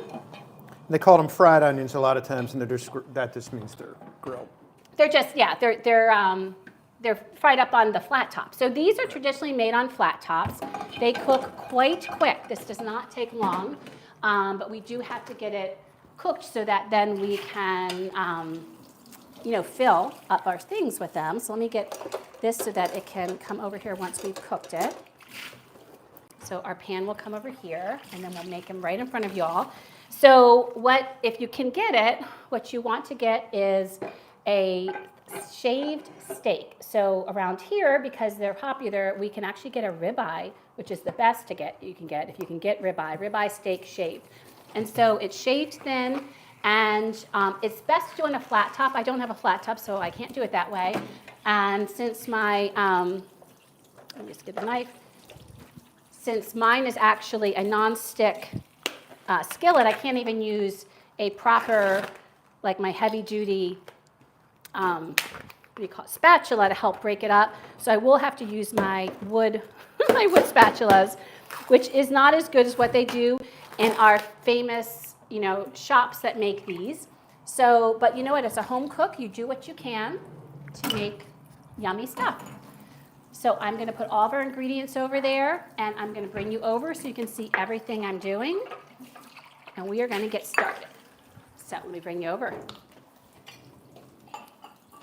And this is the last thing we'll make today. Okay, so let me bring you here and then turn you down. There we go. I'm going to go like this so that I won't be in your way as much. I wish I could get you even closer, but I'm afraid that's as close as we're going to get. Okay, but at least you'll see. Okay, so the first thing we're going to do is quite simple. It's not like a total secret. Let me get my instruments first while that's still getting hot. I want these. There's a couple ones I'm going to use. This is going to help break up the meat. I think these two will do a good job. Because what I'm going to do is I want to make sure I break up that meat as it's cooking, as it cooks down. So I'm going to first put some olive oil here. You could put more. I don't want to. Because we're always trying to, everything in moderation, right? And that's probably even a little more than I needed. And then I'm just going to take this steak. This is 12 ounces. I'm cooking more tomorrow because I'm going to leave some out of the egg rolls for my sister. Bring that in there. And then to this, we are going to be salting it. We are going to be peppering it. Now, we are going to be adding cheese, so I'm not being overly aggressive with the salt because I know that cheese is going to add some salt. And then I am putting on onion powder and garlic powder. These, I think, are the most common. I mean, some places might have a seasoning mix they use, but mostly a lot of it's coming down to onion powder and garlic powder. And then what you do with this thin steak is you're going to flip it and split it because you want it to chop it up. It's already super thin, but you're looking for it to have a chopped texture. Now that brings into some people's, some different places you can get these cheese steaks and different people's preferences. Some people prefer places that do a little bit thicker slice to their steak. Hubs and I definitely prefer the thinner. Like it just, I like it when it kind of just melts and there's not like a big chew on something. That's just how I like my cheesesteak. So like one of our favorite places that we go to is Jim's on South Street. We really like their cheesesteak. We have not been to D'Alessandro's, which we've heard good things about. And then Hubs, do you want to say where you were just the other weekend at the car show with the boys? Yeah, we went to a place called Gus's in the Reading Terminal Market. And it's new, right? It's new, yes. It's new to the Reading Terminal, and it was phenomenal. It was a great cheesesteak. We had heard really good things about it, and it lived up to the hype. It was great. Seeded roll. Oh yeah, a that's little what bit makes different. Gus is good. Yeah. And then And isn't it from Cooper Sharp. Angelo's? Is the seeded roll from actually Angelo's or no? I'm not sure where they got their seeded roll, but it was Cooper Sharp, and it was just been onions, and it was phenomenal. Really good. Now, we recently had a cheesesteak from a place that our son told us about called Del Rossi's, and their pizza, which, oh my gosh, their pizza just I became instantly enamored with. But their cheesesteak is a little thicker slice, which I don't like as much. Their roll was amazing. It was seeded, and I think that one is from Angelo's. By the way, we're just wanting to get this all cooked. We want no pink. You definitely want this cooked through, getting that flavor. So it's almost there. And then we are going to be adding in just a minute some Cheese Whiz. So at this point is where, once it cooks just a little bit longer, you'd add American or Cooper Sharp. At Del Rossi's, they use Cooper Sharp. It was delicious, but it's a little thick for me. That was my only beef with it, no pun intended. But we're going to use some Cheese Whiz. Let's see. All right. So you can see how fast this cooks up. If you can't get this thin sliced steak by where you are, I will tell you a little hack that you would not add any salt to, and you'll see why in a second, is if you can get really good roast beef at your deli. When we lived in the suburbs, Wegmans had a really good rare roast beef. And we would get that. I would not be adding the salt because it was already salted enough. I would add the other seasonings. And we would just do that for a quick dinner for all of us. And, you know, that was kind of a treat. So you could do that. It's not as authentic, but it gives you the same vibe. And frankly, we really enjoyed it. Remember those days, babe? Yeah. When I would do that? It was fine. Okay, so this is good. So I'm going to actually turn down the heat a little bit, or off right now. I'm going to add the Whiz. So if we were making this as a cheesesteak, we would heat up this Whiz, but I'm going to just heat it up in here because I want it to actually melt with this filling. So I'm just going to guesstimate, I don't know, I can always add more. Let's get this heated up. I'm actually going to turn it back on so it can melt it in and get this all nice and cheesy melty. So again, if you're putting Cheese Whiz on a cheesesteak, melt it because it's good to pour it on top. But this is going in as a filling, so this is how we're going to want to do it. I just want to make sure it's cheesy enough because I do like a cheesy cheesesteak. So part of why I think processed cheese is a favorite for most people that live in Philadelphia or the surrounding area is because it's just being processed, it's creamy. And Hubs and I were talking about this on the way to the gym, is that it also has, I just need a little bit more. This is not health food. This one isn't, as we can see. I think it just has that tang, like either of those cheeses that we talked about, from Cooper Sharp to, and you can tell by the name Cooper Sharp to American, they just all have that tang. And I think that's what kind of is that iconic Philly flavor. So do I say that everyone in Philly gets American processed on there? No, of course. We're all different, right? But I will say that is what makes a Philly cheesesteak kind of unique compared to what people see across the country when they say Philly cheesesteak. When you're hearing places that say we have a Philly cheesesteak, often it's provolone, often, actually more often than not. And so we're going to turn this off because we just need this to fill now for our egg rolls. And I do want to taste it, so I don't need this one. Often more than not, I'll see red peppers, and I don't know anyone that gets red peppers on their Philly cheesesteak. And it's not that no one does, but it is not typical. It's just the onions, which is the wit, and the cheese. Oh yeah. Oh, wait, you gotta rinse it though. And I'm gonna bring it over here so you can taste it on camera. I'm gonna let this cool. Wait till okay, so Hubs is going in. As you know, he needs to be the quality control, right, babe? Pretty good. Pretty good. Okay. I think it'd be better with onions, but that's okay. We will survive. Right, babe? How much of the Whiz did you use? I'm making a whole nother one of these tomorrow. I used about a third of it. All right, so the next thing we're going to do is we are going to make these egg rolls. So to do so, I'm actually getting my pan back out, and I'm getting, I'm going to put this here. There we go. How are we doing, friends? I know I've been ignoring the chat, so I apologize. Let me see here. Whoops, let me see. Well, why do I have this message on there? I can't, wait a second, friends. I have something on here. Just click off. No, I tried clicking. Oh, you're so smart. Look at him helping. Thank you, Hubs. Let's see here. I missed some things here. Let's see here. Hubs, the answer to a roaring on fire mouth is milk jello with large Baileys. Is that food crunching or Hubs trying to pry open his wallet?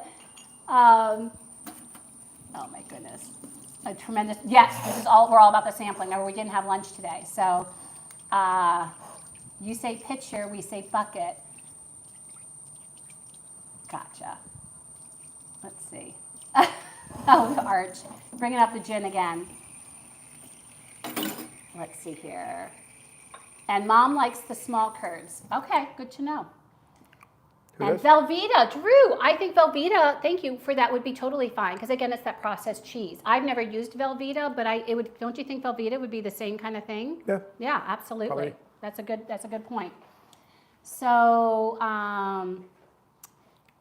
Virginia says, I do not believe I've ever cooked with Cheese Whiz. Maybe years ago, but I had no idea Philly cheesesteaks were made with Cheese Whiz. I guess I never had an authentic one. So I will say not every place offers Cheese Whiz. Jim's does. I think the ones that people know of Philly for, Passanginos, which are the ones probably most Philadelphians don't go to because most of the tourists go there, are Passanginos. They have it. Yes. D'Alessandro's, I know, does do Cooper Sharp. So the only thing I would say is you don't, like when you go to get a cheesesteak, it's not mixed in the meat.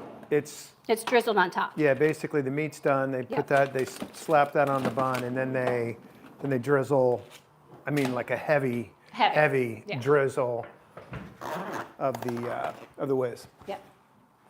On top. No, I could make him cheesier. That's why I asked. I like it. I would like it cheesier, I think. Well, I'll make the next batch cheesier. Okay. But also because, and we'll learn if the cheesier works well, also because they're in the egg roll. Because I do want it to kind of stick together when it's going in there, being that we're wrapping it, and it's going to be a smaller amount of meat too.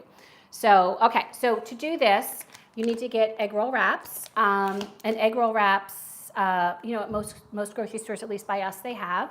I've never done this, so I'm very excited. I'm going to put down some parchment paper so that nothing sticks, and I'm going to keep my egg roll wraps covered with a dry paper towel. By the way, the information below shows a content creator that made the cheeseburger egg rolls in her air fryer. She said, make sure you keep this covered to keep the egg rolls from curling up and drying. And we're also going to keep a damp towel over top of the ones we're making. So just to kind of protect the pasta for the egg roll, so to speak, before it goes in the air fryer. So that's going to go here. I'm going to move this so you can see where these are going. Ketchup is for later, for dipping.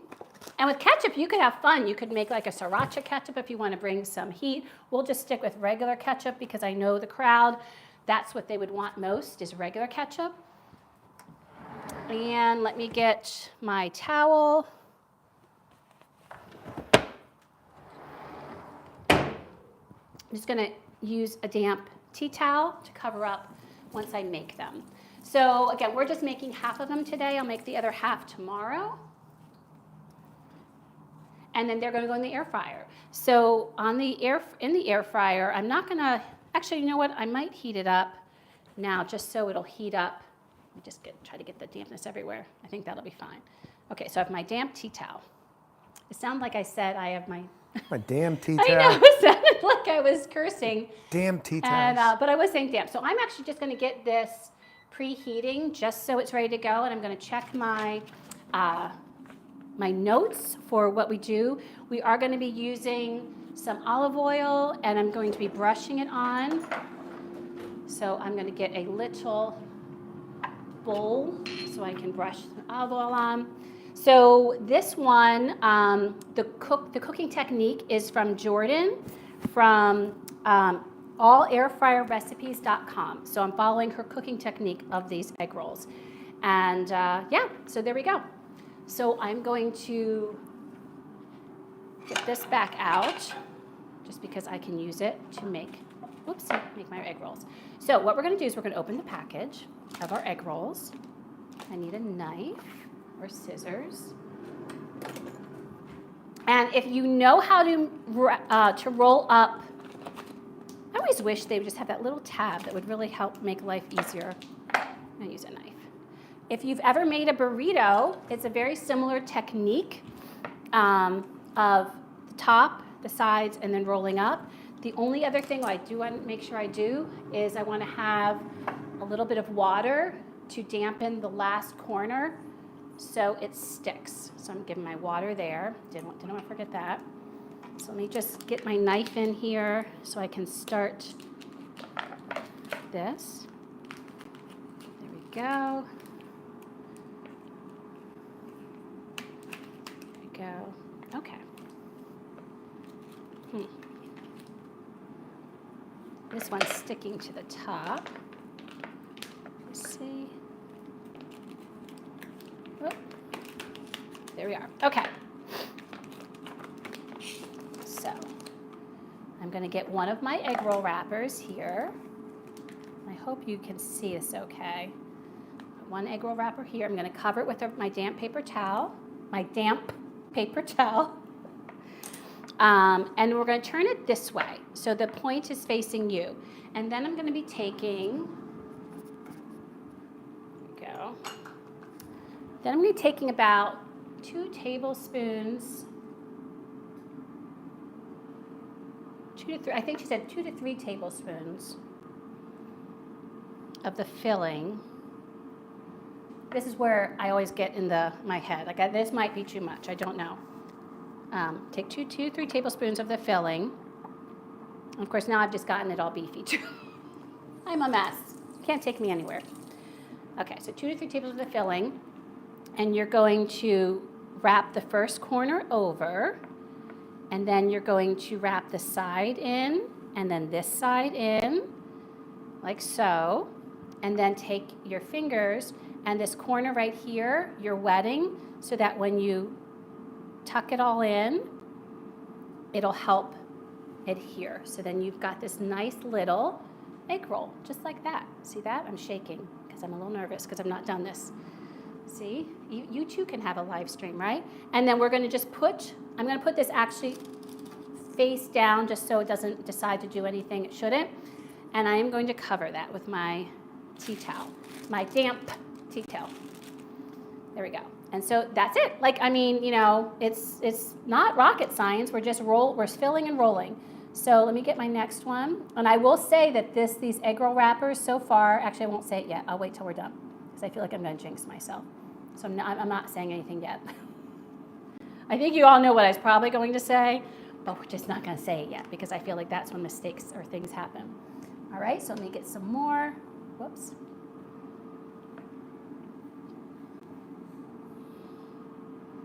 Go. So I think it's like 3 tablespoons. I think that's what it's like. That's what I'm going with. 3 tablespoons. So middle, side. There we go. Seal up. I mean, this is working better than I thought it was going to be. I'm pleasantly surprised, taking the fear out of making egg rolls. And I'm so excited to see how these egg rolls do in the air fryer. That's what I'm most interested in. Because I feel like if these do well in the air fryer, that opens up so much, right? To so many different possibilities. That might be a little too much. Just get a little less. Let's see, just get that. There we go. There we go. Okay. So bring this over, And that one's ready. Side, side, wet, roll. Oops, I should get that in a little bit more. There we go. And then after I get, let me just peek in here. After I get 2 more made, I'm going to get them in. So I'm actually going to continue it preheating just so it stays nice and hot and can go in that way. So I'm going to make 2 more and we'll get them going so that I'll finish making the rest and then we can try them. Because I think they'll go in 375 on the air fryer for 8 to 10 minutes. So they won't be long at all. So let's do 2 more. And then let's get these cooking. Okay, so let's see. There we go. So if you guys made egg rolls, let me know. And if you have, what egg rolls have you made? And I'm betting no one's done them in the air fryer. That would be my guess.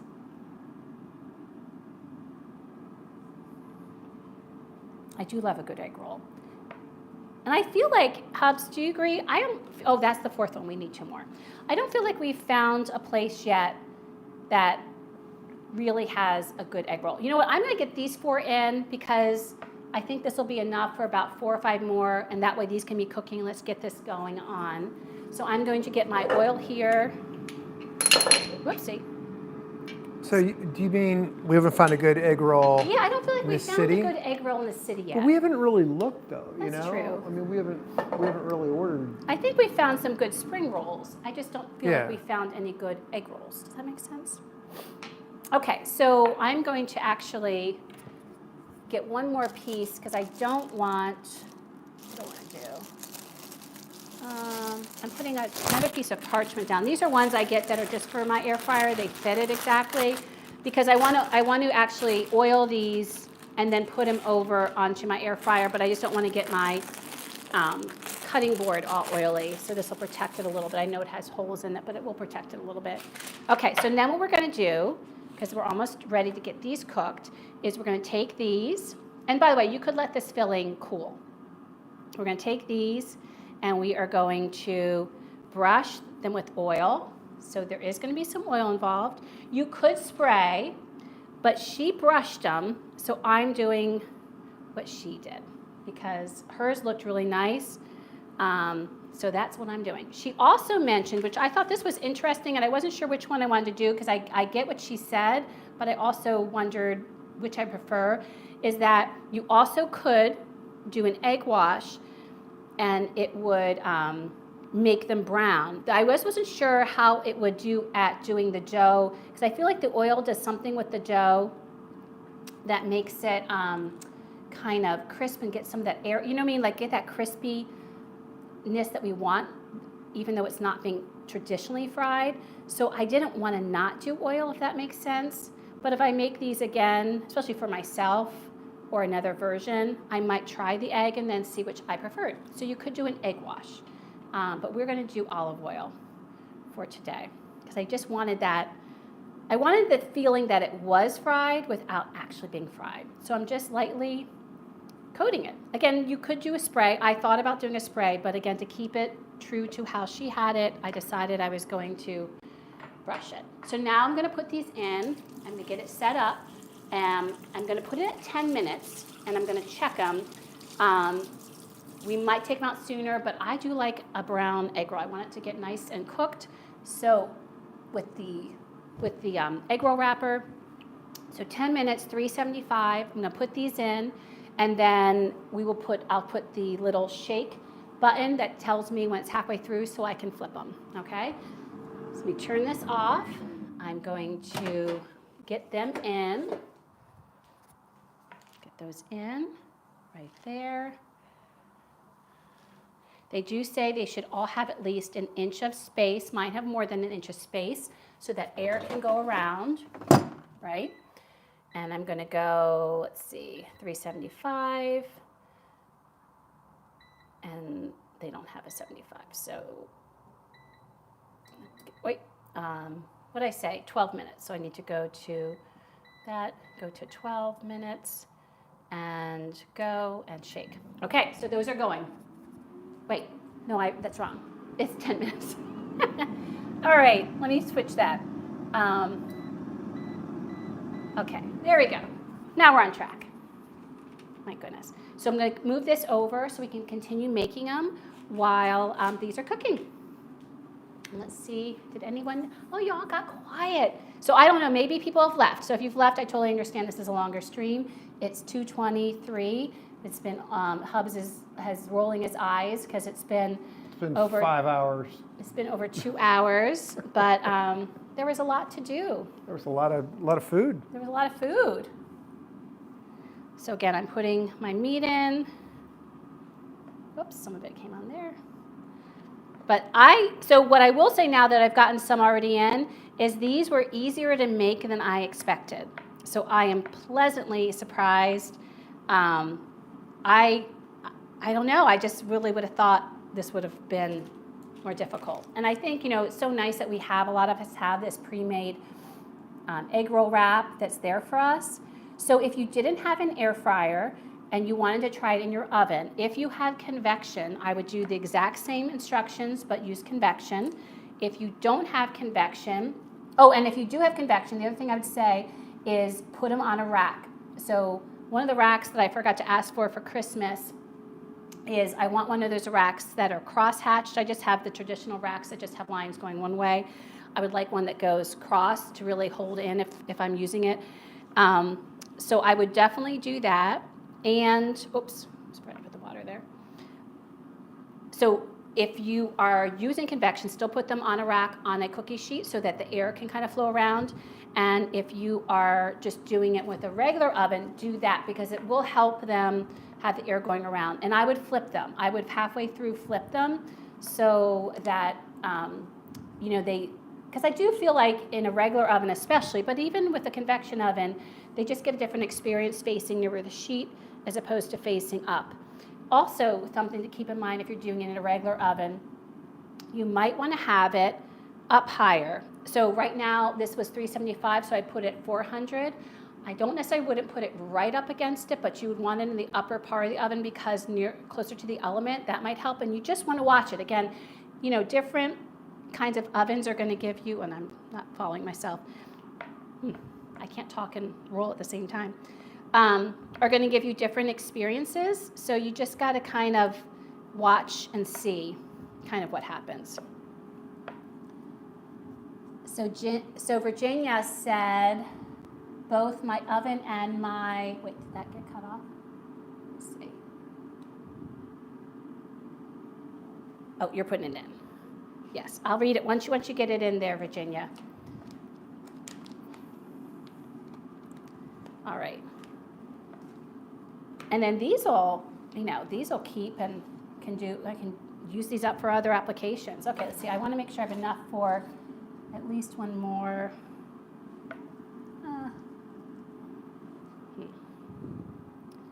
This one will just be, you know what I'll do? I don't want to make a really small one. I'm just going to make this one a better size and we can just eat that.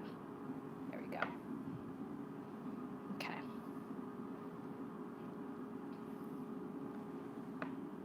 Okay. Oh, Virginia, you are in good company.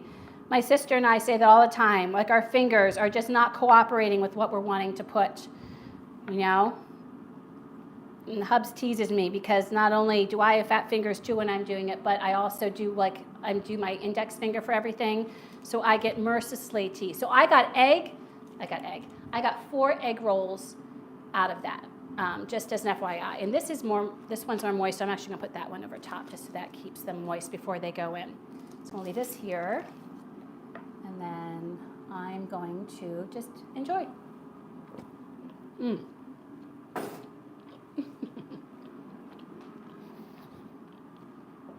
I'm telling you, those are so good. I love Philly cheesesteaks. I love them. And not that a regular cheesesteak would be bad either. I mean, I love all the flavors of peppers, onions, and provolone. It's not that, I'm not dissing that. It's just, for me, the flavors with the processed cheese, just yum. They just make me really happy. So I'm going to get this in a baggie so that stays sealed. And I will make the rest of these tomorrow. So I have a whole nother package of that sliced ribeye, and I'm going to make that tomorrow. And per Hub's request, I'm going to put more cheese in it.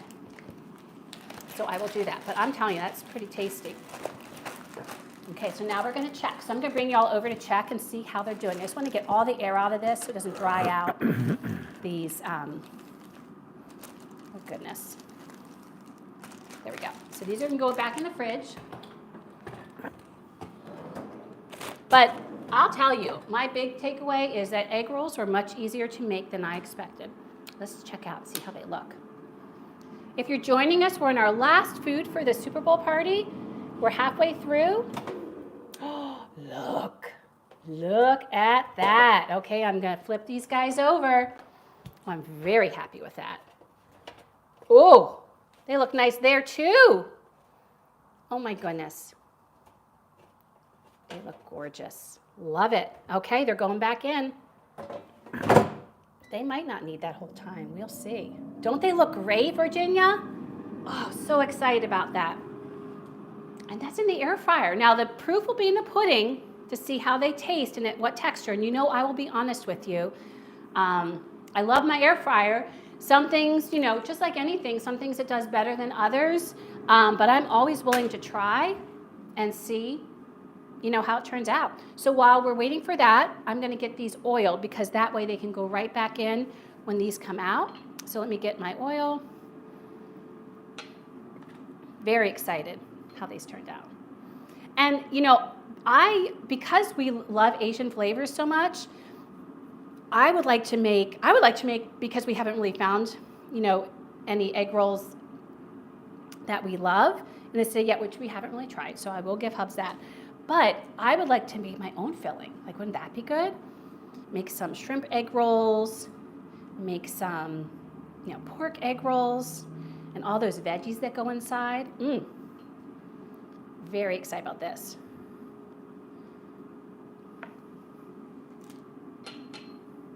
I'm just thrilled at how easy this dough was to work. I mean, incredibly easy. And it's not that expensive. I think it was, and I forget how many wrappers that is. I'll take a peek. I think it was like $3 or $4, and like it's all been done for you. So very, very pleased with that. Okay, there we go. So those are all oiled. We'll put this over here. Wash my hands. I feel like I've washed my hands all day, but that's okay. And then we'll get these in. We'll get those out, and we'll burn our mouths on yet another thing. But hey, all in the name of cooking, right? All in the name of cooking. Oh, I gotta put that away. That's for our lunch tomorrow. I've got defrosted. Okay. There we go. All right. And we're almost done with the first stream of the year. I think I lost a lot of people, which is totally okay, because it is a big ask, asking to stay past, frankly, even an hour. And for some people, a half hour is hard, and I get it. We all have busy lives. But I just wanted to share some of these recipes and kind of connect with y'all, because I missed you. And this was something, as Hubs can attest, that I was really looking forward to. For me, coming back to this was just kind of bringing some normal back to my life, which I'm really excited about. So it was good to get back in the classroom, good to get back here in the kitchen. Well, actually, it was good to get back in the kitchen when I finally had my appetite back and felt like cooking some things. So, but it's good to get back in the kind of creative space. So what I'm going to do is I'm going to get a little plate for us. I am going to check on them because they were getting cooked quite quick. So let's just take a peek together and see if they need those extra 2 minutes or not. Let's take a peek.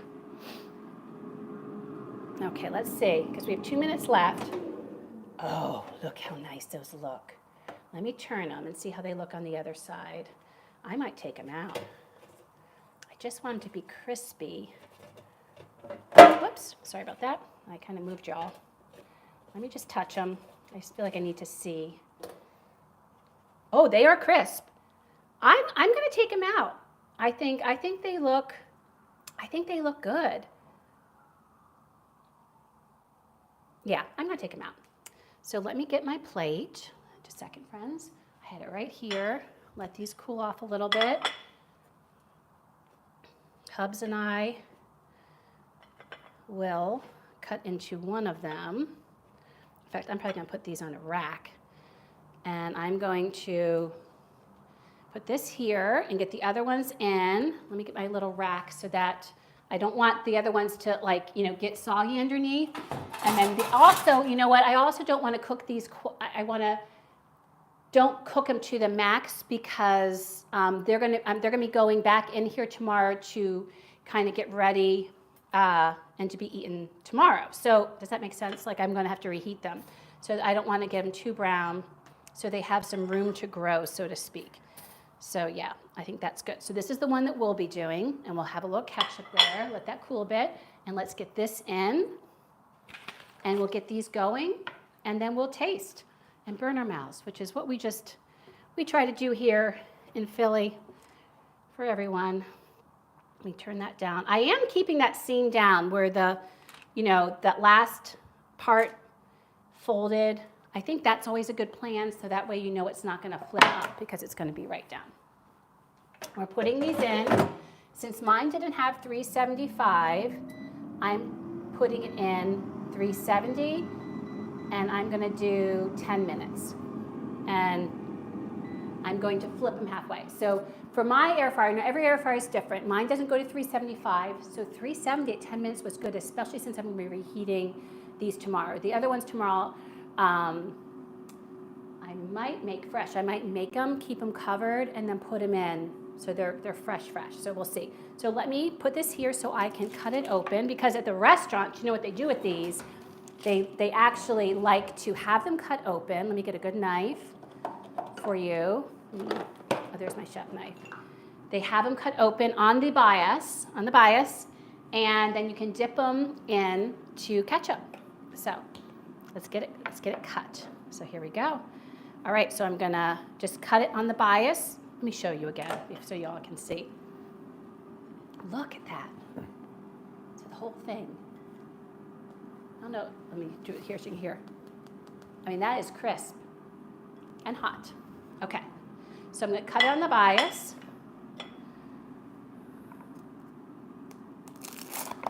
Kind of worked. The one worked better than the other. I'll give Hubs a nice one. There we go. He can get the nicer looking one. Let me show. So see, if you cut them on the bias, you can see all the yummy good stuff inside. What's a bias? It's a diagonal. Oh. And we can get a little ketchup. So Hubs, come on over. The last thing to try. Oh, shoot. Oh, I hate when ketchup does that. Did you shake it? Where's the water? I did not. Oh, there you go. You gotta shake it. It's like mustard does that, ketchup does that. Pet peeve. Okay. Good? Yep. All right, so I'm gonna do a little dippage. You ready? Oh. Oh, hot. Oh, good. Sure, that is good. They are good. Wow. Crispy? I mean, okay, let me eat this first. No, it's pretty crispy. I know what you're going to say, but it's pretty crispy. Ooh. Hot. Or hot. They are super crispy. There is no disappointment there. If you compare it to one that's been deep fried, you know when that goes in deep fryer, like all those little like bubbles of moisture pop out. It creates like a, you burn yourself? Oh, I have some in my tooth. It creates like a really bubbly texture experience. These weren't deep fried, so that is not that. But it is really texture. And you don't have to you have to fill up a big deep fryer, a big pot with a bunch of oil. I mean, I'm telling you, you will all be seeing some egg rolls, some different egg rolls, because this is demystified. They're easy to make. We did cheesesteaks for this, but I would love to do some Asian ones. And I'm excited. Oh my gosh, friends, this is great. What a great air fryer find. So thank you so much. Jordan from allairfryerrecipes.com. Thank you for inspiring me to do this with our Philly cheesesteaks. It was delicious. Oh my gosh, we are going to let this cook, but I just want to thank you all for being here. I know this was a long one. Virginia, thank you for sticking in with me. She said, now you've made me hungry. They look amazing. I was going to try to make arroz con gandules today. I'm a little daunted by the recipe. Oh, I can't wait to see. If you think about it, tag me or something because I don't want to miss it because I feel like sometimes, I don't always, with the algorithm, see everything. So if you think about tag me or share it to my, like directly to me, like share your post so I make sure I can see it. I would love that. Archie, thank you. Please, all the best. First of all, I got to thank everyone. Oh, there you are, DS. I think DS and Barb. Oh, you're there too. Wait, I didn't see that. Okay. I'm sorry, guys. The air fryer queen, absolutely. I just have to go look back my chat. So DS, Ruby, Archie, Amy. I know Amy's away, but Amy in absentia. Barb and Virginia and Eugenia and oh my gosh, DrewTube and Matthew and Mom and Dad. And I'm trying to think if there was anybody else. Let me just go through. Thank you so much. Tracy, my friend Tracy, thank you so much for welcoming me back. It is so good to be back here. Honestly, I've missed you all. This is such a balm to my soul having my time back here in the kitchen with you all. I'm going to take a quick break while I flip these because we are in real-time cooking, and I need to flip these over. I'm just glad I got a chance to try these things out. And Archie, you've got an air fryer, so I'm telling you, you need to let's get these egg rolls going, right, my friend? There's so many different things you can put in an egg roll. So excited about that. But I got to say to my hometown of Philadelphia, we just have so much spirit going on here in the city right now. Just everyone's wearing their Eagles gear and saying "Go Birds" as we pass in the street, and we are just team down in Louisiana, New Orleans. New Orleans, Nola. like oh my gosh, just very excited about the game. I know we'll be very nervous, but hoping for a win, wanting a win, feeling a win. We will do the drawing, and I will reach out to you if you've won, and I will on my next stream let people know who the winner was. So yeah, and so I'll wash this. You'll get this in the chef's hat. If you said "Go Birds," so if you haven't said "Go Birds" yet and you want a chance, make sure you put it down in there. But thank you all so much for coming. And again, in President's Day will be some different healthy snack options. Oh, Archie said my new air fryer is great. Oh, thank you for popping on, Afshin Cooking. Thank you for coming on. Yeah, we're just finishing up here, but thank you so much for coming on stream. And Archie said my new air fryer is great. Sent the old one back. New one's similar to yours. Yes, I think the style does really. It just really compacts the air and gets the texture you and I that we're all really looking for. So yeah. So have a great weekend, friends. Go Birds, Eagles. We got this. Go Birds. Until we eat again. Bye, friends. Have a great rest of your weekend, and I'll see you the next time.